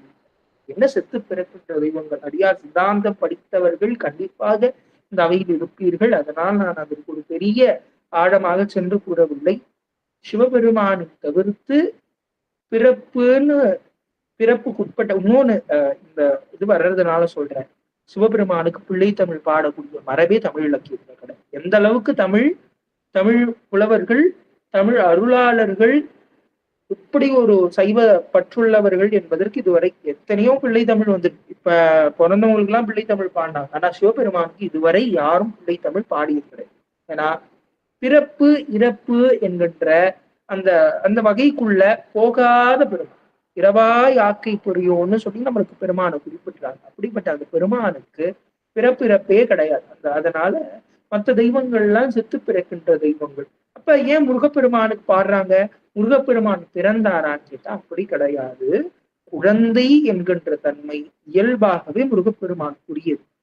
சிவபெருமானை குழந்தையாக நமக்கு அருளாளர்கள் கூறியிருக்கிறார்களா என்று கேட்டால் கிடையாது. ஆனால் முருகப்பெருமானை அவன் தோற்றத்திலிருந்தே அவன் குழந்தையாக இருந்துதான் எல்லாவித நிகழ்வுகளும் செய்தார் என்று அருளாளர்கள் பாடுவதால் சைவ மரபால் சிவபெருமானுக்கு பாட முடியாத அந்த அந்த அந்த ஒரு அந்த ஒரு மன வருத்தத்தை முருகப்பெருமான் மீது பாடி நம்முடைய அருளாளர்கள் தீர்த்திருக்கிறார். எல்லா தலம் முருகனுக்கும் பெரும்பாலும் பிள்ளைத்தமிழ். பிரபல்யமான தலங்கள்ல இருக்கக்கூடிய எல்லா முருகனுக்கும் பிள்ளைத்தமிழ். பழனி பிள்ளை தமிழ்னு பழனி ஆண்டவர் சில நேரத்துல ஊர் பெயராக கொண்டு அமையும். இப்ப முத்துக்குமார சுவாமி பிள்ளை தமிழ்னு இது சுவாமியுடைய பெயருக்கு வந்து இப்ப திருச்செந்தூர் பிள்ளை தமிழ்னு செந்திர ஆண்டவர் மேல நமக்கு பகழி கூத்தல் பண்ணியிருக்கார். அது அந்த ஊர் பெயராக கொண்டு அமையும். அது ஒரு மரபுன்னு நம்ம பார்க்கணும். அப்ப சிவபெருமானுக்கு பிள்ளை தமிழ் பாடுவது மரபல்ல. அதற்கு பதிலாக முருகப்பெருமானையே பாடி பாடி நம்மளுடைய சிற்றிலக்கியத்துல அத்தனை பிள்ளை தமிழ் இலக்கியங்களை நமக்கு புலவர்கள் அருளி செய்திருக்கிறார். அப்ப செத்து பிறக்கின்ற தெய்வங்களாக இருக்கக்கூடிய திருமால் பிரம்மா இவர்கள் எல்லாருக்கும் மேற்பட்ட தெய்வமாக நாயகனாக முருகப்பெருமான் இருக்கிறார் என்கின்றதை இந்த செங்கிரை பருவத்துல சொல்ற. அடியேன் குறிப்பிட்ட தலைப்புல கொஞ்சம் அதற்கான ஒரு செய்தி குறிப்பிட்டது. இந்த தலத்துக்கு அவர் கூறக்கூடிய பெயர்கள்ல ஒண்ணு வேதபுரி, கந்தபுரி, புல்லூர் என பெயரும் வேடூர் அப்படின்னு சொல்ற. அப்ப இத மனசுல வச்சுக்கோங்க. இந்த கந்தபுரி என்ற பெயர் யார் தரா? குமரகுருபரலால் தரப்படுகிறது. ஏன் இது கந்தபுரின்னு தரப்பட்டது? கந்தபுரினா பொருள் என்ன என்பதை அடியின் நிறைவுல சொல்றேன். ஆனா இது சுவாமி பிள்ளை தமிழ்ல என்ன சொல்றாருன்னா வேதபுரி, கந்தபுரி, புல்லூர் என பெயரும் வேலூர்னு சொல்லி இதற்கான அந்த பெயர்கள் என்னென்ன பெயர்கள்லாம் அந்த தலத்துக்கு இருக்குன்னு சொல்ற. அடுத்து குழந்தை எப்படி நடக்கும் அப்படின்ற சொல்ற. கழல் அழக மருவி படித்துடன். இந்த குழந்தை எப்படி வருதுன்னா ஒரு கையை ஊன்றி நிலத்துல ஊன்றுது, இன்னொரு கையை எடுத்து வைக்க முயற்சி பண்ணது, ஒரு காலை ஊன்றி இன்னொரு காலை எடுத்து வைக்க முயற்சி பண்ணது. முருகப்பெருமானை நினைத்துதான் பாடுகிறார். அப்ப கழல் ஒரு தாள் பொருந்தி இருக்கை ஒரு கை பதித்து தருள் பொழிய திருமுகம் அசைத்து, இப்படின்னா ஒரு கால் பதித்து இரு கைகள் மலர்ந்து, அப்ப என்ன பண்றா, அருள் பொழியும் திருமுகம் அசைத்து, இப்ப அந்த குழந்தை அப்படியே அசையுது முகத்தை. அப்ப அதுதான் சொல்றார். அப்ப ஒரு கை பதித்து நிமிர்ந்து தருள் பொழி திருமுகம் அசைத்து செங்கை அழை ஆடி அருள்கவே ஆதி வைத்தியநாதன் புரி குகனே ஆடுக செங்கிரையேன்னு சொல்லி இந்த பெருமானுக்கு செங்கிரை பருவத்துல பாடல் பாடி கொடுத்தார். அப்ப குழந்தை என்ன பண்ணுதுன்னா, குழந்தை நடக்கக்கூடியது யார், இந்த குழந்தைன்னா முருகப்பெருமான் தான் அப்படின்னு சொல்லி, முருகப்பெருமான் வைத்தியநாத பெருமானுடைய குழந்தையாக ஆதி வைத்தியநாத புரி குகனே செங்கிரை ஆடி அருள்கவேன்னு சொல்லி அதை பாடுறான்னு பார்ப்போம். அடுத்து ஒரு பாடல். மலிமயந்த மடப்பிடி பெற்ற வளர்ந்த விலங்கன்றே. மலிமயந்த மடப்பிடினா யார சொல்றாருன்னா, ஞானமே யானையுடைய வடிவமாக இருக்கக்கூடிய உமையம்மை. அப்ப மலிமயந்த மடப்பிடி பெற்ற வளர்ந்த விலங்களிரே, யானை போல இருக்காரா சுவாமியினுடைய அந்த வீரத்தையும் சுவாமியினுடைய அந்த இதை சொல்லும் போது சொல்ல. மழவிடையார், மழவிடைனா சுவாமி பெருமான சொல்றார். மழவிடையார் திரு மாபாடி வைத்த கௌஸ்துபமேன்னு சொல்லி, திருமாலுக்கு கௌஸ்துபம்னு திருமால் ஒரு ஆபரணம் அணிந்திருப்பார். அந்த கௌஸ்துபமாக இருப்பது யாருன்னா, அப்படி தன்னுடைய மருமகனை மாமனாக இருக்கக்கூடிய திருமால் மனதில் வைத்திருக்கிறார் என்பதை, திருமாமாடி கௌஸ்துபமே வைத்த கௌஸ்துபமே மூலம் எனம் நான்மடை வீடு முழுதும் அருள்வோனே, முக்கன் பெருமானுக்கு குழந்தையாக இருப்பவனின்னு சொல்லி சொல்றார். கனி சுவையும் ஒரு முத்தம் தருகவேன்னு சொல்லி சுவாமிய முத்தம் தர அழைக்கக்கூடிய ஒரு பருவமாக இருக்கக்கூடியதையும் நம்ம பார்க்கிறோம்.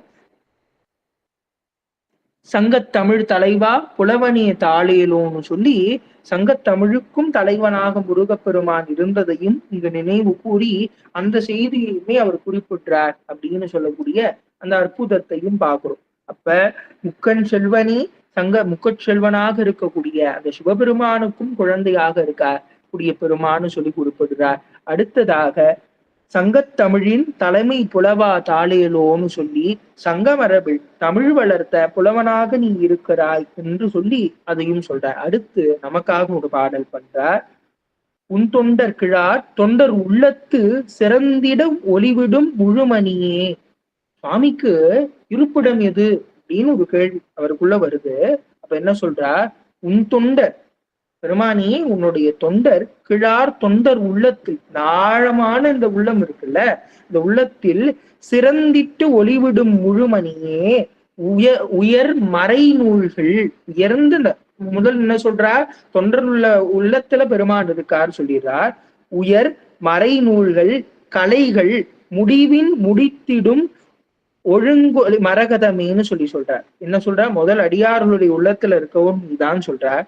அப்ப இந்த மறை நூல்கள்லாம் இருக்குல்ல, அதுக்கு எங்க இருக்கார் சுவாமி? இந்த மறை நூல்களுக்கெல்லாம் என்ன வேலைன்னா, உயர் மறை நூல்கள் முடிவின் முடிவாய். அந்த மறை நூல்கள்லாம் எதை சொல்லுதோ, முடிந்த முடிவா யார் இருக்கா, அந்த மறை நூல்களுடைய முடிந்த முடிவா யார் இருக்கார்னா அதுவும் சுவாமிதான் இருக்கார்.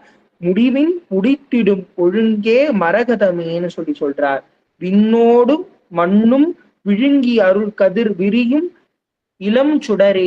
இந்த விண்ணும் மண்ணுமாய் எல்லா இடத்திலும் அனாதியாக இருக்கக்கூடிய விரியும் இளம் சுடராக, குழந்தை இல்ல, அப்ப இளம் சுடராக இருக்கிறார். செய்யும் புலன் மெய்த்து சமைத்ததோர் வீட்டில், இந்த புலன்களால் செய்யப்பட்ட வீட்டில், செய்யும் புலனால் மெய்ந்த சமைத்ததோர் வீட்டில் விளங்கும் விளக்கொலியே. இந்த புலன்களெல்லாம் ஒரு வீடா கற்பனை பண்ணிக்கோங்கன்னு, அந்த வீட்டுல இருளே சூழ்ந்து இருக்கு, புலன்கள்ல இருள் சூழ்ந்து இருக்கு. அப்ப இந்த புலன்கள் இயக்கத்துக்கு எது வேணும்னா சுவாமி வேணும். சுவாமியுடைய அருள் இல்லாம இந்த புலன்கள் செயல்படாது. அப்ப அந்த புலன்களுக்கு வீட்டுக்கு விளங்கும் விளக்கொலியே அப்படின்னு சொல்றார். புண்ணியம் நாரும் பெண்களின் கனியும் புனித நறுங்கனியே. இந்த நறுமணங்கள்லாம் வீசக்கூடிய அந்த கனியினுடைய சுவையாகவும் இருக்கார். புல்லூர் எனும் தளத்து தடம் நிறைந்த புத்தும் முத்த கடலேன்னு சொல்றார். தன்னொலியை பெங்கிய கருணாநிதியே. பெருமானுக்கு ஒரு அற்புதமான பேர் கருணாநிதி. கருணை நமக்கு அவன் பண்ணக்கூடிய கருணை போல வேற ஒண்ணுமே. அதான் சொல்றார், தன்னொழியாய் பொங்கிய கருணாநிதியே தாளேலோ தாளேலோ சங்கத்தமிழ் தலைவா புலவா தாளேலோ தாளேலோ. அந்த சங்கத்தமிழ் அப்படின்றத அவர் விடவே இல்லை. பல பாடல்கள்ல அது வருதுன்னு பார்க்கும். இப்ப ஒரு சில காட்சியை அடியன் பாடல்கள் இல்லாம சில காட்சிகளை அடியன் சொல்றேன், சில இடத்துல பாடல்களை காட்டுறேன். சப்பானி பருவத்துல வரக்கூடிய ஒரு பாடல். சப்பானினா இந்த குழந்தை கொடுக்கக்கூடிய ஓசைன்னு பேர். சப்பு கொட்டுதல்னு சொல்லுவாங்க குழந்தைக்காக. நம்ம என்ன பண்ணுவோம், அந்த குழந்தைக்கு குரல் அதுக்கு மொழி புரியாதுன்னு போது அதனுடைய பாஷையில் நாம் சொல்லக்கூடிய சப்பானி கொட்டி கொட்டி அந்த குழந்தைய வான்னு கூப்பிடக்கூடிய, அதனால அதுக்கு சப்பானி பருவம்னு பேர். இந்த இலக்கியத்தினுடைய பெயர்கள், அதனுடைய காரணங்கள், இது போல தமிழ் மக்களுடைய அந்த உணர்வு எப்படி இருந்த ஒரு ஒரு வாழ்வியல், ஒரு குடும்பம்ன்ற அமைப்பு, அதுல குழந்தை வளர்ப்பு எவ்வளவு முக்கியம், அதுவும் அந்த குழந்தைக்கு எத்தனை பருவத்துல எப்படி வளர்க்கணும், அந்த குழந்தை எப்படியெல்லாம் இருந்தா அது நல்லா வளர்ந்துருக்க குழந்தைன்னு கிட்டத்தட்ட ஒரு மருத்துவத்துடைய ஒரு ரெஃபரன்ஸ் மாதிரி. நம்ம இப்ப போய் ஒரு குழந்தை நல்லா இருக்கான்றதுக்கு என்னென்னமோ பண்றோம். ஒரு பிள்ளை தமிழ் எடுத்து பார்த்தா போதும், இத்தனை காலம் வருதா, இந்த பருவத்துல இருந்து இந்த பருவம் செங்கிறையா, அப்ப இதுல இந்த குழந்தை இதை பண்ணுதா அப்படின்னு சொல்லி இந்த பிள்ளை தமிழ் நூல்களையே ஒரு முன்னோடியா வச்சு ஒரு குழந்தையோட வளர்ப்பு பார்த்துலாம். ஒரு வீட்டுல ஒரு பெரிய பாட்டி இருந்தாலே போதும். ஆனால் இப்போதுதான் பெரியவர்களை வீட்டில் வைத்துக் கொள்ளக்கூடிய வழக்கமே இல்லாத ஒரு தலைமுறை வளர்கிறது. அவர்கள் இப்படிப்பட்ட இலக்கியங்களை எடுத்துக்கொண்டு அவங்க ஒரு ஒரு ஒரு பார்வை நூல் போல வச்சு குழந்தைங்க இப்ப எல்லாத்துக்கும் உடனே தட்டி நம்ம பாக்குறோம்ல, அந்த மாதிரி அவர்கள் இதை பயன்படுத்தி கொள்ளலாம் அப்படின்றதும் ஒரு கருத்து. அப்ப அவ்வளவு அழகா சொல்லி இப்ப ஒரு அழகான ஒரு காட்சி. முருகன்னா அழகு எப்படியோ வீரமும் அப்படிதான். சூரபத்மனுடைய போர் இதெல்லாம் பார்த்து இவருக்கு ஒரு கற்பனை வருது. போர்க்களத்துல அங்க வெட்டி வீழ்த்தப்பட்டு இந்த உதிரம் ரத்தம் ஆறா ஓடிக்கிட்டே இருக்கான். அங்க ஒரு குட்டி பேய், கற்பனை தானே. அப்ப அங்க ஒரு குட்டி பேய் இருக்கான். இந்த குட்டி பேய்க்கு இந்த ஆறு எப்படி கடக்கணும்னு தெரியும். அப்ப எப்படி கடக்கணும்னும் போது ஒரு பெரிய பூதம் ஒண்ணு வருது. அது பாக்குது இந்த ஆறு இந்த குழந்தை கடக்க கஷ்டப்படுது, இந்த குட்டி பூதம் கடக்க கஷ்டப்படுதுன்னு உடனே அது என்ன பண்ணுனா, தேர் சக்கரம் இருக்கும்ல, போர்க்களத்துல தேர் இருக்கும், அந்த தேர் சக்கரத்தை எடுத்து அந்த ஆத்துல போட்டு, அந்த குருதி ஆறுன்னு சொல்லக்கூடிய அந்த ஆத்துல போட்டு அந்த பெரிய பூதம் இந்த குட்டி பூதத்தை தன்னுடைய மடியில உட்கார வச்சு கொண்டு போதான். இந்த காட்சி பார்க்க எப்படி, அது அந்த அந்த அந்த சக்கரம் உருண்டு உருண்டு போகுது. இந்த காட்சி பார்க்க எப்படி இருக்குன்னு சொல்றார். இந்த மண்பாண்டத்துல குயவன் மண் பண்ண ஒரு பானை செய்வதற்கு எப்படி அந்த சக்கரத்தை உழற்றுவானோ அப்படிப்பட்ட காட்சியா இருக்கான். அவருடைய கற்பனைக்காக அந்த போர்க்களத்துல எப்படி, ஏன்னா பேய்கள் குறித்ததான கற்பனை தொல்காப்பியத்திலிருந்தே நம்மளுக்கு ஆரம்பமாகும். அது நம்ம கற்பனைன்னு சமயத்துல சொல்ல முடியாது. ஏன்னா பேய்கள் பூதங்கள்லாம் நம்ம சுவாமிக்கு ரொம்ப பிரீத்தமானது. சுவாமி பூத எனப்படையானை தான், அதுல எந்த விதமான மாற்றம் முடியாது. பூதத்தை பார்த்து யார் வேணா பயப்படலாம், அடியார் பெருமக்கள் பயப்படவே கூடாது. பெருமான் வராருன்னு ஒரு அடையாளமா கூட எடுத்துக்கலாம். ஏன்னா சுவாமி பூதங்களோட தான் இருப்பார். சுவாமிக்கு பூதநாதன் ஒரு பேரே உண்டு. பூத இடப்படையானையும் நம்மளுக்கு அருளாளர்கள். காரைக்கால் அம்மையார் சுவாமிக்கு ரொம்ப நெருக்கமா இருக்கணும், எந்த உருவம் எடுக்கும்னா பேய் வடிவம் தான் எடுத்தாங்க. வாஸ்தவத்துல அவங்க எந்த வடிவம் பெருமானோட இருக்கு, எத்தனையோ வடிவங்கள்லாம் உண்டு. பெருமானுடைய சின்னங்களே தாங்கி இருக்கக்கூடிய நிலையெல்லாம் உண்டு. ஆனா காரைக்கால் அம்மையாருக்கு என்ன ஆசைனா, பெருமானோட யார் அதிகமா இருக்கானா, பூதங்கள் தான் இருக்கு. அப்ப பேய் வடிவே எனக்கு வேணும் அப்படின்னு சொல்லி அம்மையார் பெற்று. அப்ப இந்த ஒரு அழகான ஒரு காட்சியும் நமக்கு இங்க சொல்லப்படுது அப்படின்றத முழுமையா என்னால பாடம் சொல்ல முடியாதனால காட்சிகளா உங்களுக்கு சொல்லிட்டு போறேன். இப்ப இன்னொரு காட்சி, கார்த்திகை மகளிர் முருகப்பெருமானுக்கு பால் அமிர்தம் கொடுக்குறாங்க. பால் கொடுத்து, ஏன்னா வளர்த்தது கார்த்திகை பெண்களிடம் தான் பெருமான் வளர்றாருன்னு நம்மளுக்கு கந்தபுராணம் சொல்லி. இப்ப முருகன் குழந்தை தானே, குறும்புத்தனம் பண்ணுவானா, என்ன பண்றான்னா பால் குடிக்கும் போது தன்னுடைய சிறிய காலால கார்த்திகை பெண்களுடைய மார்பை புண்ணாக்கிடுறான். இப்படி புண்ணாக்கும் போது என்ன ஆகுது அப்படின்னா, அவங்க என்ன இப்படி பண்றானேன்னு விளையாட்டுக்குன்னு கோலை ஒண்ணு எடுத்து சுவாமியை பயமூட்டலாம். குழந்தைய சும்மா நம்ம அடிக்க மாட்டோம், கோல் எடுத்து போய் காட்டுவோம்ல, அப்படி அடிக்கலான்னு போகும்போது அவன் வளர்ந்து நின்று என்ன பண்ணானா புன்னகிட்டான். அது சிரிப்பாலே அவங்க அமைதியாயிட்டாங்க அப்படின்னு சொல்லக்கூடிய ஒரு அற்புதமான ஒரு பாடல். அவன் இரவு மெரிந்தின் பொருந்தன்மை நினைத்தாய் போல கனி அமுது தெங்கும் பசுந்தேன் பூர நெடு வெண்ணிலவு போல் விரிந்து முருவு பெருமான் எப்படி வர வெண்ணிலவு போல சுவாமி வளரா வெண்ணிலவு போல் விரிந்து முருவு செங்கனியாய் முத்தம் தருகவே. எங்க இது வராருன்னா முத்த பருவத்துல வரும்போது இந்த காட்சி சொல்ற.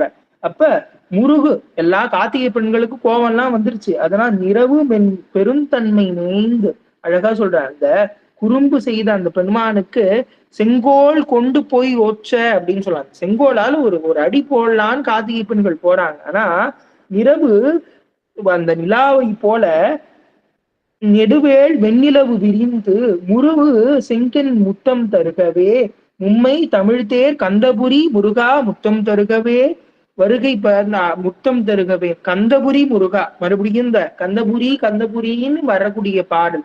எதை கந்தபுரின்னு சொல்றாருன்னா ஐத்தீஸ்வரன் கோயில தான் கந்தபுரின்னு சொல்றாரு. அதாவது மும்மை தமிழ்தேர் கந்தபுரி முருகா முத்தம் தருகவே அப்படின்னு சொல்லி இந்த பாடல்.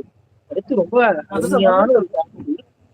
கைலாயத்துல சிவபெருமான் அவர்கிட்ட இந்த குழந்தையா இருக்கக்கூடிய முருகப்பெருமான் செய்யக்கூடிய சேஷிதங்கள், அவன் என்னென்ன குழந்தையா இருந்தா முருகன் என்னெல்லாம் செய்வான்னு சொல்லி ஒரு அற்புதமான ஒரு பாடல். என்ன பண்றாருன்னா சுவாமி இல்லையா, சுவாமி வீட்டு இருக்கார், அம்பாள் பக்கத்துல உட்கார்ந்து இருக்காங்க. போய் சுவாமி என்ன பண்றார், பிறை இருக்கு, அந்த பிறையை எடுத்து விளையாடுற, சுவாமியோடைய பிறையை எடுத்து விளையாடுற. இந்த மான் கையில இருக்கு, அந்த மானுக்கு கொஞ்சம் புல்லு தர. அப்ப இந்த கங்கைய கொஞ்சம் ஓட விட்டு அதுல கொஞ்சம் விளையாட்டு. சுவாமியோடைய மார்பிலேயே சுவாமி கூத்து, குழந்தை அப்பாவோட மடியில உட்காந்து அதுல ஒரு கூத்து நர்த்தனம் வேற ஆடி, இது எல்லாம் பண்ணி அந்த கைலாயத்தை கலகலப்பா முருகன் வச்சிருக்கார். அதுதான் சொல்லக்கூடிய மழவு முதிர் கனிவாயாய் பசுந்தேர் வேண்டிக்கள் மடித்து நனைப்ப மணிவயிறு குளிர்ந்து தவநெறி பேயபிரான். அம்பாளுடைய மணிவயிறு குளிர்ந்த அளவுக்கு இருக்கக்கூடிய முருகப்பெருமான். அப்படி ஒரு குழந்தை மணிவயிறு குளிர்ந்த தவநெறி மேயபிரான் மார்பினந்து குறவை கூத்தாடி. எங்க குறவை கூத்தாடுறாருன்னா சிவபெருமான் மார்புல. பெருமானே ஒரு பெரிய கூத்தாண்டவனாக இருக்கக்கூடியவர், அவர் ஏத்துக்கூடிய கூத்துலதான் இந்த உலகமே இயங்கிறது. அப்படிப்பட்ட சிவபெருமானுடைய மார்புல யார் கூத்தாடுறான்னா, அதுவும் குறவை கூத்து யாரானா முருகப்பெருமான் ஆறார். மார்பின் இணைந்து குறவை கூத்தாடி முழு முதிர் துடியில சிறுபறை முழங்க, சிறு பறைகள்லாம் முழங்க செய்து மேல் விதிர் பெய்து முனை மதியம் தெளிய விரல் வாய்த்து திணிமணி முழு பசி குறைந்த மான் இருக்கு, அதோடைய பசி தீர முது பசி கருக விழவு முதிர் செம்மேனி நின்னீர். இப்ப சுவாமி என்ன பண்ணியிருக்காரா, வெந்நீரை பூசியிருக்கார், இவர் போய் குறவை கூத்து ஆடுறார். அப்ப என்ன ஆகுதுன்னா, இந்த குறவை கூத்து சுவாமி மேல ஆடின உடனே சுவாமி மேல பூசி இருக்கக்கூடிய வெந்நீரெல்லாம் கைலாயம் முழுக்க அப்படியே சாம்பல் மாதிரி அப்படியே பரவி இருக்கான் அந்த இடமே.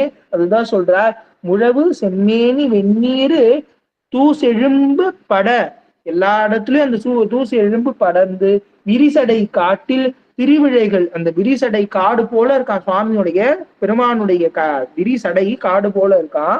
விரிசடை காட்டில் சுவாமி போய் அப்படியே இந்த குழந்தை போல இந்த விளையாட்டெல்லாம் செய்யக்கூடிய அந்த அருமையான காட்சிய குறும்பு செய்தான் வருகவே குறமகடி தனை புரியும் முருகவேல் வருகவேன்னு சொல்லி, குமர குருபரணி வருகவேன்னு சொல்லி, இப்படி கைலாயத்துல சுவாமி பண்ணக்கூடிய அந்த குறும்புகள் என்னெல்லாம் பண்ணாராம். மானுக்கு புல் கொடுக்கறது, கங்கைய நினைச்சு விளையாடுறது, கங்கையில பிரிய எடுத்து விளையாடுறது, சுவாமி மேல போய் கூத்தாடுறது, இது எல்லாம் பண்ணாருன்னு சொல்லி இது ஒரு அழகான ஒரு பாக்குறோம். அதை தொடர்ந்து இன்னொரு அருமையான பாடல் நமக்கு எல்லாம் தெரிஞ்சது, சிவராத்திரி வரப்போது அதோட தொடர்புடைய ஒரு கதையும் குமரகுருபரர் பதிவு பண்றார்.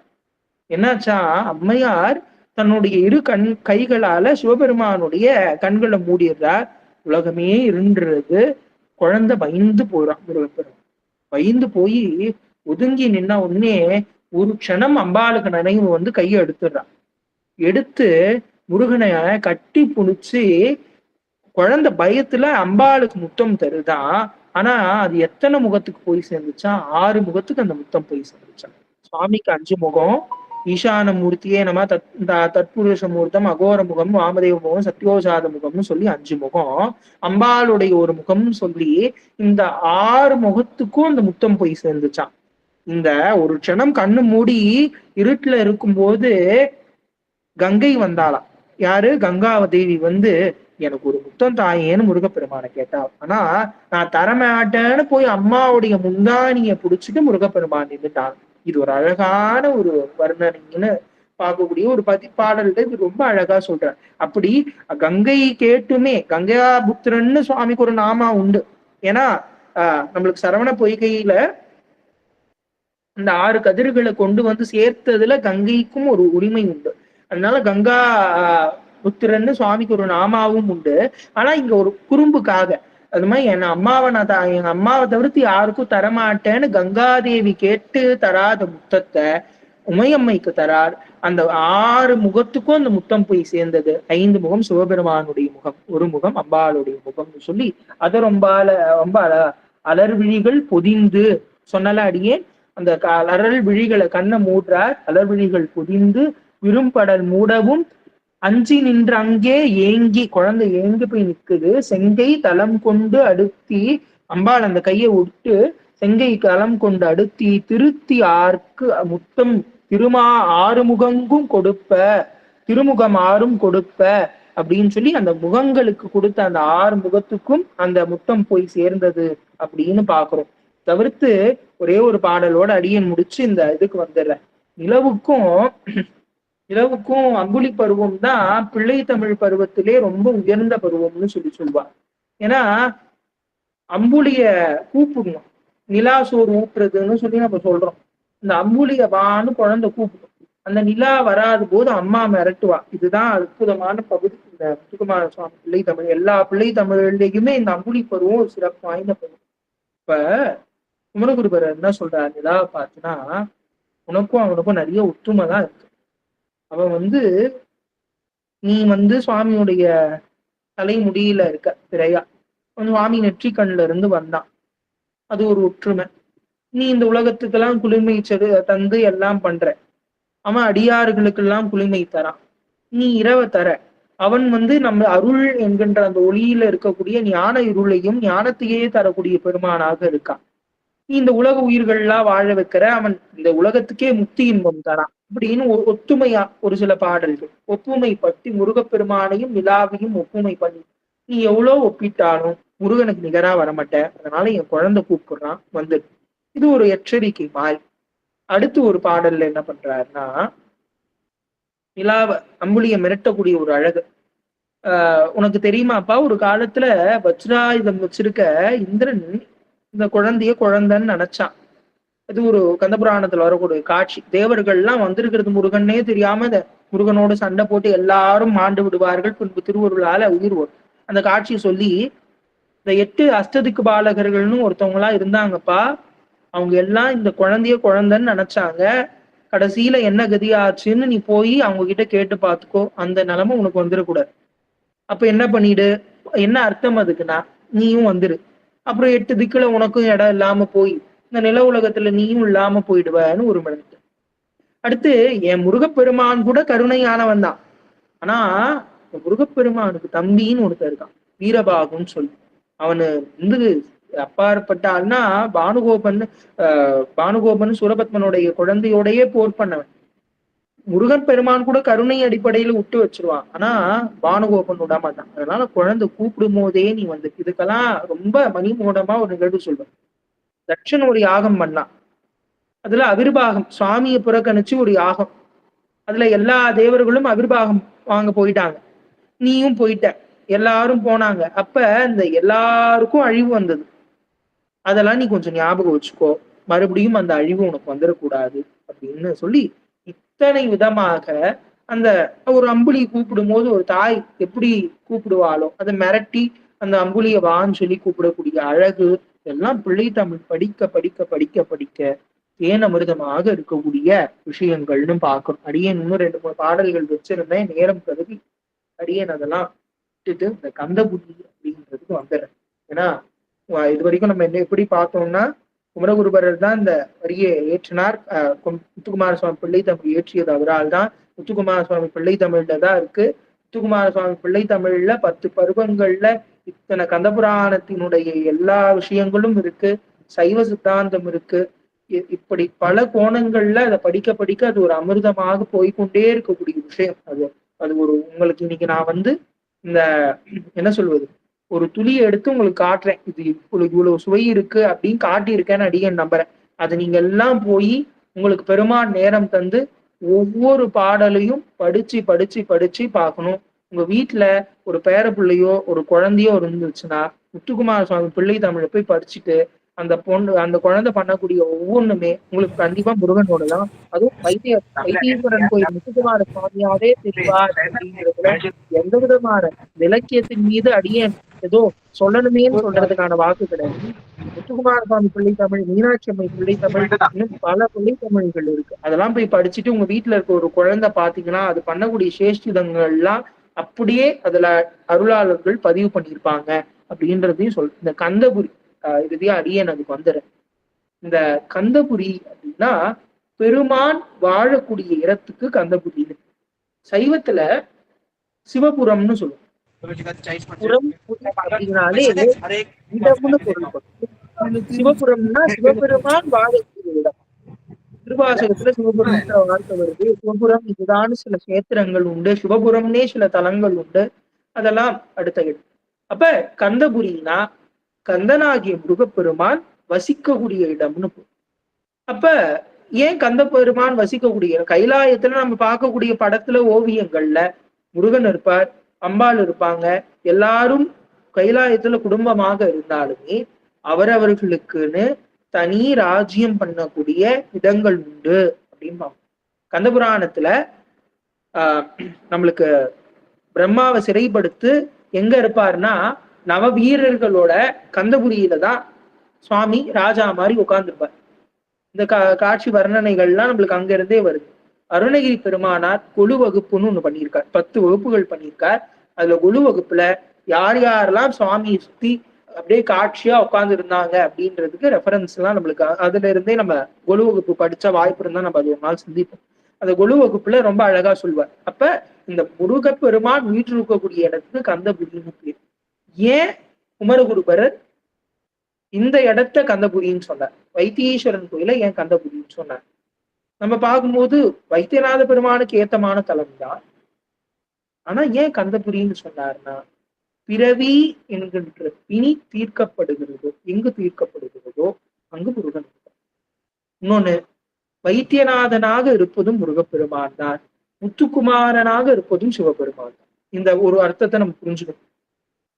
இந்த எத்தனையோ நோய்கள், புறநோய்கள், இந்த உடலில் வரக்கூடிய அத்தனை நோய்களை தீர்க்கக்கூடியவன் அவர்தான். இந்த பிறவி என்கின்ற நோய் தீர்ப்பதும் கந்தபுரியில் இருக்கக்கூடிய முருகப்பெருமான் தான். அப்ப இந்த பிறவி பிணி நீக்கக்கூடிய இடம் வைத்தீஸ்வரன் கோயில். அந்த வைத்தீஸ்வரன் கோயில பிறவி பிரியை நீக்கக்கூடிய முக்தியின்ப பற்றி தரக்கூடிய பெருமானாக முருகப்பெருமான் இருக்கிறார். அப்ப அதனால இதுக்கு கந்தபுரின்னு சொல்லலாமானா, இன்னொன்னு, ஒவ்வொரு அருளாளர்களுக்கும் ஒவ்வொரு இடம் மனதிற்கு பிடித்தமான இடமாகும். அதுவும் அவர்கள் உயர்வாக எண்ணக்கூடும். உதாரணத்துக்கு சொல்றேன், கைலாயம் பொதுவாக பெருமான் வசிக்கக்கூடிய இடம்னு பொருள். ஆனா முதலாக நமக்கு அம்மையாக இருக்கக்கூடிய காரைக்கால் அம்மையார் கைலாயம் நோக்கி செல்கிறார்கள், தலையாகலே நடந்து செல்கிறார்கள். ஆனா சுவாமி என்ன சொல்றார்? திருவாலங்காடுவான்னு சொல்ற. திருவாலங்காட்டில் வந்துதான் ஆடல் காட்சி கடக்குது. அம்மையாருக்கு கைலைக்கு நிகரான தலம் திருவாலங்காடு தான். அப்ப அவங்க அதனால்தான் திருவாலங்காட்டு மூத்த திருப்பதிகம்னு ஒண்ணு பண்றாங்க. அப்ப இது ஒண்ணு. அப்பருக்கு கைலாய காட்சி கிடைத்தது திருவையாறு. மணிவாசக பெருமானுக்கு அவர் மனதுக்கு நெருக்கமாக கைலைக்கு நிகராக இருந்தது சிதம்பரம், உத்தரகோசம், மங்கைன்னு வச்சுக்கலாம், சிதம்பரம்னு வச்சுக்கலாம், 2-3 தலங்கள். அப்ப அருளாளர்கள் பொருட்டு இது மாறுபடுகிறது என்கின்ற தெளிவும் நாம் வைத்துக் கொள்ளவும். குமரகுருபரர் பார்வைக்கு கந்தபுரியாக, பூலோக கந்தபுரியாக, ஏன்னா பூலோகம்ன்ற அந்த ஒரு விஷயத்த நம்ம புரிஞ்சுக்கணும். எது மேல இருக்கோ அது கீழே இருக்கும். அந்த வழக்கம் உண்டு. மேல கைலாயம் இருந்தா பூலோக கைலாயம்னு ஒண்ணு இருக்கணும். மேல கந்தபுரின்னு ஒண்ணுந்தா பூலோகத்துல ஒரு கந்தபுரி இருக்கணும். அப்ப குமரகுருபரர் பார்வையில் கந்தபுரி எதுனா வைத்தீஸ்வரன். அருணகிரிநாத பார்வையில் இது மாறுபடலாம், பின்னாடி வந்த பாம்பன் சுவாமிகளுடைய பார்வையில் இது மாறுபடலாம், வள்ளலார் பார்வையில் இது மாறுபடலாம். குமரகுருபரருக்கு பெருமான் உணர்த்தி அவரால் உணரப்பட்டு பெருமான் திருவுருளால் பாடப்பட்டு இது கந்தபுரின்னு நீ அடையாளப்படுத்துன்னு தமிழ் கொடுத்தது முருகப்பெருமான். அப்ப நாம் யாருடைய கையை பிடிச்சு இன்னைக்கு பயணிச்சிருக்கோம்னா குமரகுருபரருடைய கையை பிடிச்சு பயணிச்சிருக்கோம். அப்ப அவரு நமக்கு எதை கந்தபுரின்னு காட்டுறாருன்னா வைத்தீஸ்வரன் கோயில தான் கந்தபுரின்னு காட்டுறார். கந்த புராணத்துல கந்தபுரின்னு குறிப்பிடப்படுவது வேறு, திருப்புகழில் கந்தபுரின்னு குறிப்பிடப்படுவது வேறு. பிற்காலத்தில் வந்த பாமன் சுவாமிகளோ வண்ணச்சரம் தண்டமாணி சுவாமிகளோ அல்லது இந்த அருளாளர் மரபில் வந்தவர்களோ குறிப்பிடுவது வேறு. எப்படி நால்வருக்குள்ளே முத்தித்தலங்கள் வெவ்வேறாக இருக்கிறதோ அதே போல் செய்தொண்டர்களுள் அவர்கள் விருப்பமான முருகன் வாழக்கூடிய முருகனினுடைய தலைமை பீடமாக இருக்கின்ற இந்த கந்தபுரி மாறுபடுகிறது. இன்று நாம் பார்த்த கந்தபுரி வாழ்வே என்கின்ற வரி இடம்பெறுவது முத்துக்குமார சுவாமி. பிள்ளை தமிழில் முக்தி இன்ப பேற்றை பிறவி பெரும் நோயை தீர்ப்பது முத்துக்குமார சுவாமி. அதனால் நமக்கு கந்தபுரியாக பூலோக கந்தபுரியாக குமரகுருபரன் நமக்கு காட்டுவது இந்த கந்தபுரி என்கின்ற தெளிவை நாம் வைத்துக் கொள்ள வேண்டும். இந்த இந்த இதுதான் அடியேன் முடிவாக குறிப்பிட வேண்டும் நினைச்சது. கண்டிப்பாக உங்கள் அனைவருக்கும் அந்த வைத்தீஸ்வர பெருமான் தையல் நாயகியுடன் வைத்தீஸ்வர பெருமானுடைய திருவருளால் கந்தபுரிக்கு செல்லக்கூடிய வார்த்தைக்கு வார்த்தை பல பாடல்கள்ல அவர் கந்தபுரின்னு முத்துக்குமார சுவாமி பிள்ளை தமிழ்ல அது குறிப்பிட்டார். அதனால்தான் அடியேன் கந்தபுரின்னு வைப்போமேன்னு வைத்தது. வாஸ்தவத்துல சம்பிரதாயத்துல கௌமார மரபுல கந்தபுரிக்கும் தனி இலக்கணங்கள் உண்டு. அது ஒரு தனி தலைப்பு. அடியேன் அதுக்குள்ள ஆழமா போல மேலோட்டமா அருளாளராக நமக்கு அவர் படம் பிடித்து காட்டுவது, அவர் நமக்கு அடிச்சுவட்டுல அவருடைய அடிச்சுவட்டுல நம்ம பயணிக்கும் போது குமரகுரு பரபெருமானுடைய பார்வையில் இருந்து கந்தபுரியாக அவருக்கு வைத்தீஸ்வரன் கோயில் காட்சி தந்தது. அதற்கான எல்லா இலக்கணங்களும் பெருமானே சிவபெருமானே பாடல் பெற்ற தலமாக இருந்தாலும் கொடியேறுவது சிவபெருமானுக்காகவே இருந்தாலும் இன்றளவும் வழக்கத்தில் தேரேறி நாயகனாக இருப்பதும் சரி, புறப்பாடு ஆகும் போதும் முதன்மை பெறுவதும் சரி, அவருக்கும் தனி நைவேத்தியம், அவருக்கும் தனி வழிபாட்டு முறைகள், கால பூஜையில கூட முதன்மை பெறுவதும் முத்துக்குமார சுவாமின்னு இத்தனைக்கும் ராஜாவாக உண்மையா கந்தபுரியில பெருமானுக்கு எத்தனை உபச்சாரங்கள் செய்வார்களோ அத்தனை உபச்சாரங்களையும் சிவ ஆகம நெறிக்கு உட்பட்டு சிவாச்சாரியார்கள் கௌமார நெறியை வளர்த்து கொண்டிருக்கக்கூடிய ஒரு தலமாக இந்த வைத்தீஸ்வரன் கோயில் இருக்கிறது என்பதை தான் கந்தபுரி வாழ்வே என்று வாழ்வேன்னு ஏத்தத்துக்கு ஒரு பொருள் உண்டு. அவர் வாழ்ந்து கொண்டே இருக்கிறார், நம்மை வாழ வைத்து கொண்டே இருக்கிறார். அந்த பெருமான் கண்டிப்பாக உங்கள் எல்லோரையும் வாழ வைப்பார். இந்த சொற்பொழிவில் அடியேனுடைய சிற்றறிவுக்கு எட்டிய சில விஷயத்தை பகிர்ந்திருக்கிறேன். இதில் ஏதாவது குறைகள் இருந்தால் அடியார் பெருமக்கள் அனைவரும் பொறுத்தருள வேண்டும். உங்கள் எல்லார் பொன்னார் திருவடியையும் அடியேன் வணங்கி இந்த இதை நிறைவு செய்கிறேன். வெற்றிவேல் முருகனுக்கு ரோகரா. ஆரூர் அஜபானதா கமலவசந்த தியாகராஜ பெருமானுடைய திருவடியும் என்குடைய ஆளும் குருமகா சன்னிதானங்களுடைய திருவடியும் வணங்கி அடியேன் நிறைவு செய்கிறேன். வெற்றிவேல் முருகனுக்கு ரோகரா. முருகாசன் ஐயா, ரொம்ப மகிழ்ச்சிங்க ஐயா. சுரேந்திரன் ஐயா, அடியேன் இன்றைய தினம் கந்தபுரி வாழ்வே அப்படிங்கிற அந்த தலைப்புல மிக நீளமான அகலமான தமிழ் சுவைகள், அருட்சுவைகள், பொருட்சுவைகள் என்று சொல்லி எல்லா சுவைகளையும் அப்படியே பரிமாறி நமக்கு கந்தபுரியில முருகப்பெருமானையே விருந்தாக படைத்தார் அப்படின்னு தான் சொல்லலாம். அந்த வகையில இன்றைய தினம் நாம் பெரும் ஐயா நீ சொன்னது போல 2வது முறையாகவும் எங்களுடைய குடும்பத்துல எழுந்தருளியது நாங்கள் செய்த பெரும் பேருங்க சுவாமி. இதுல பிள்ளைத்தமிழ் அப்படிங்கிறது 100 பாடல்களை கொண்ட மிகச்சிறந்த அந்த கவித்துவமும் பெருமானுடைய அருள்துவமும் பெற்ற அந்த இலக்கியத்தை சிறப்பா எடுத்து முத்துக்குமார சுவாமியுடைய அந்த சிறப்புகள், நம்மளுடைய வைத்தீஸ்வரன் கோவிலுடைய சிறப்புகள், கடைசியில கந்தபுரி எங்கேயோ இருக்குன்னு சொல்லுவார் ஐயா. கந்தபுரி இடத்தை எப்படியாவது கண்டுபிடிச்சிடலாம்னு நாங்க யோசிச்சுட்டு இருக்கிறப்போ கந்தபுரி என்பது முத்துக்குமார சுவாமியுடைய அந்த கோவில் அப்படிங்கிறத மிக தெளிவாக அவரு ஐயா எடுத்து கொடுத்திருக்காங்க அப்படிங்கிறத நம்ம பார்த்தோம். உண்மையிலேயே அந்த நிறைய இடங்கள் பற்றி ஒரு அறிமுகம் கொடுத்திருந்தாங்க. அது போல மற்ற கோவில்கள்ல நம்மளுடைய பொறுப்புகளையும் இந்த இடத்துல ஐயா சொல்லியிருந்தாங்க. நம்ம கோவில்ல வெறுமனே போய் வழிபாடு செய்வது மட்டுமல்லாமல் நம்ம கோவில்ல உள்ள அந்த விஷயங்களை நம்ம பொறுப்புகளாக எடுத்துக்கொள்ள வேண்டும்ன்ற கடமைகளையும் ஐயா இதுல வந்து உணர்த்திருக்காங்க.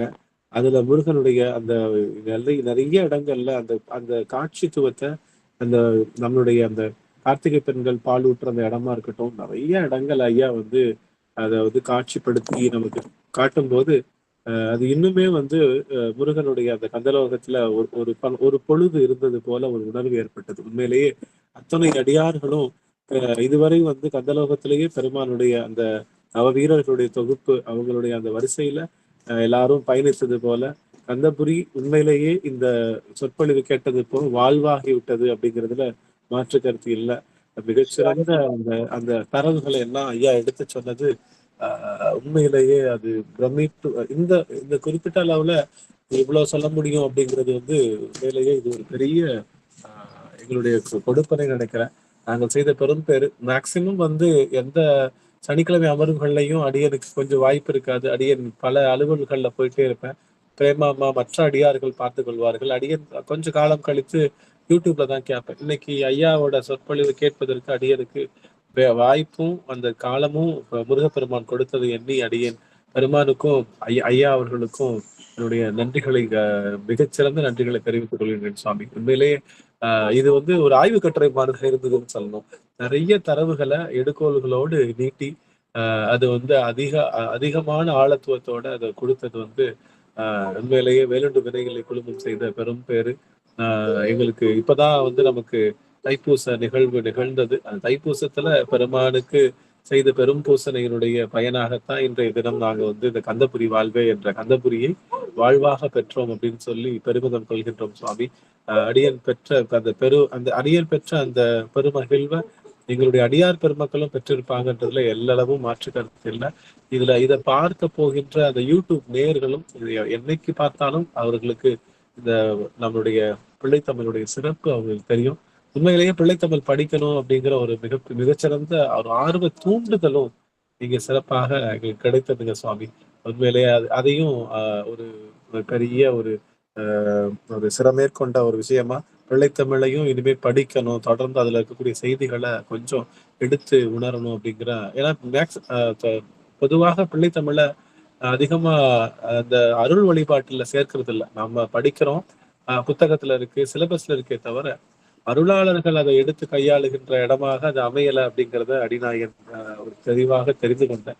இதை வந்து நம்ம கொஞ்சம் அந்த பிள்ளைத்தமிழை வந்து நம்ம அருள் வழிபாட்டிலையும் கொண்டு வரணும் அப்படிங்கிறத இன்றைய தினம் சுரேந்திரன் ஐயா மூலமா தெரிஞ்சுக்கிட்டோம். உண்மையிலேயே சுரேந்திரன் அப்படிங்கிறது நம்மளுடைய இந்திரன் தான். அந்த இந்திரனுக்கு அருள் செய்தவன் நம்மளுடைய முருகப்பெருமான் அப்படிங்கிறப்போ இது பெயர் பொருத்தமும் மிகச்சிறப்பாக இருந்தது. கந்தபுரி வாழ்வுக்கு சுரேந்திரன் ஐயா பேசாம வேற யார் பேச முடியும் அப்படிங்கிற அளவுக்கு அந்த பெயர் பொருத்தமும் மிகச்சிறப்பாக அமைந்தது என்று சொல்லி ரொம்ப மகிழ்வோடு ஐயாவோட உரையை கேட்டோம் அப்படிங்கிறத அடிநாயகன் இந்த நன்றிகளையில சொல்லி ஐயாவோட திருக்கமல பாதங்களை இருந்த இடத்திலேயே நீல நினைந்து வணங்கி ஐயாவுக்கு அருளும் பொருளும் முருகப்பெருமான் திருப்பரம் குன்றநாதன் என்றும் வழங்க வேண்டும் என்று சொல்லி அடிநாயகன் வந்து தங்களை போற்றி புகழ்கின்றேன் சுவாமி. நன்றி ஐயா, நன்றி, மகிழ்ச்சி. அடியவர்களுக்கு வாய்ப்பு, எவரேனும் அடியவர்கள் தங்களுடைய கருத்துக்களை பதிவு செய்யலாம். நமச்சிவாய. முருகாசனம். அடியார்கள் எவரேனும் வணக்கம் பேசுறேங்க ஐயா. வணக்கம் ஐயா. அருமையான சொற்பொழிவு வந்து உரை வந்து ரொம்ப சிறப்பா இருந்தது. சிறப்புங்கிறக்காண்டி மிக சிறப்பா இருந்தது அப்படிதான் சொல்லணும். வந்து இந்த கந்தபுரிய பத்தி நீங்க பேசினது, அப்புறம் குமரகுரு சுவாமிகளுடைய வரலாறு வந்து அப்புறம் எனக்கு ரொம்ப அதுல நான் ரொம்ப ரசிச்சு கேட்டது வந்து முருகப்பெருமான் வந்து இந்த மளவு குதிரிங்கிற ஒரு பாடலை சொல்லி விளக்கம் சொன்னீங்க இல்லையா? அது ரொம்ப சிறப்பா இருந்தது. அதாவது ஒரு வீட்டுல குழந்தை எப்படி விளையாடுங்கிறத மனக்கண் முன்னால கொண்டாந்த மாதிரி இருந்தது வந்து அந்த பாடலை நீங்க வர்ணனை பண்ணும்போது வந்து அந்த கந்தபுரி வந்து நம்முடைய பிறவியை பிணி தீர்க்கக்கூடிய ஊர்.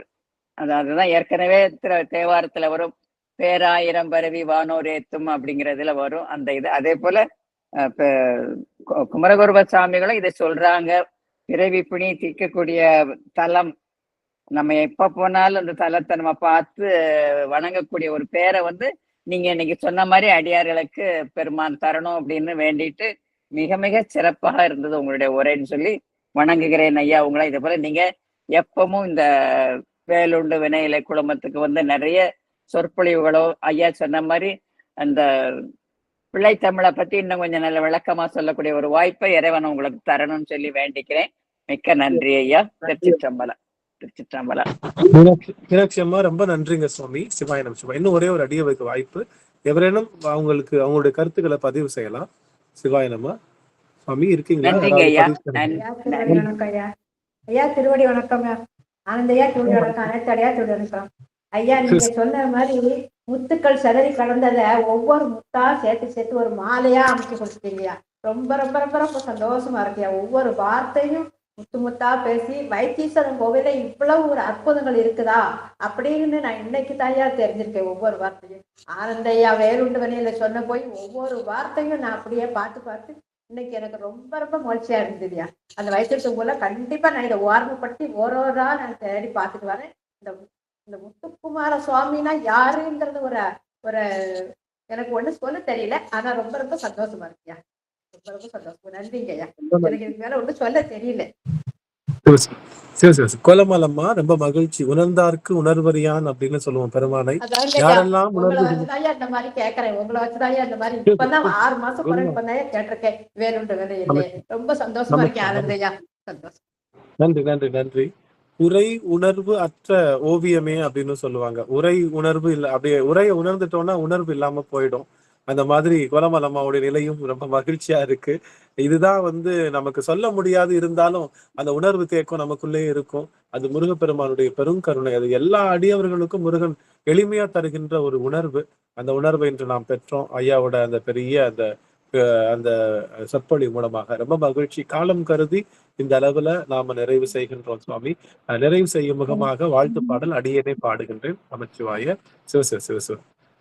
ஆறிரு தடந்தோள் வாழ்க, அருமுகம் வாழ்க, வெற்பை கூறுசை தனிவேல் வாழ்க, குக்குடம் வாழ்க, செவ்வேல் ஏரிய மங்கை வாழ்க, யானை தன் அணங்கு வாழ்க, மாறிலா வள்ளி வாழ்க, வாழ்க சீரடியார் எல்லாம், மாறிலா வள்ளி வாழ்க, வாழ்க சீரடியார் எல்லாம்.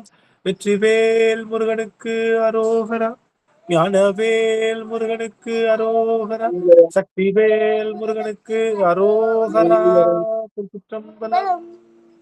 ரொம்ப ரொம்ப மகிழ்ச்சிங்க சுவாமி. இன்றைய தினம் கந்தபுரி வாழ்வே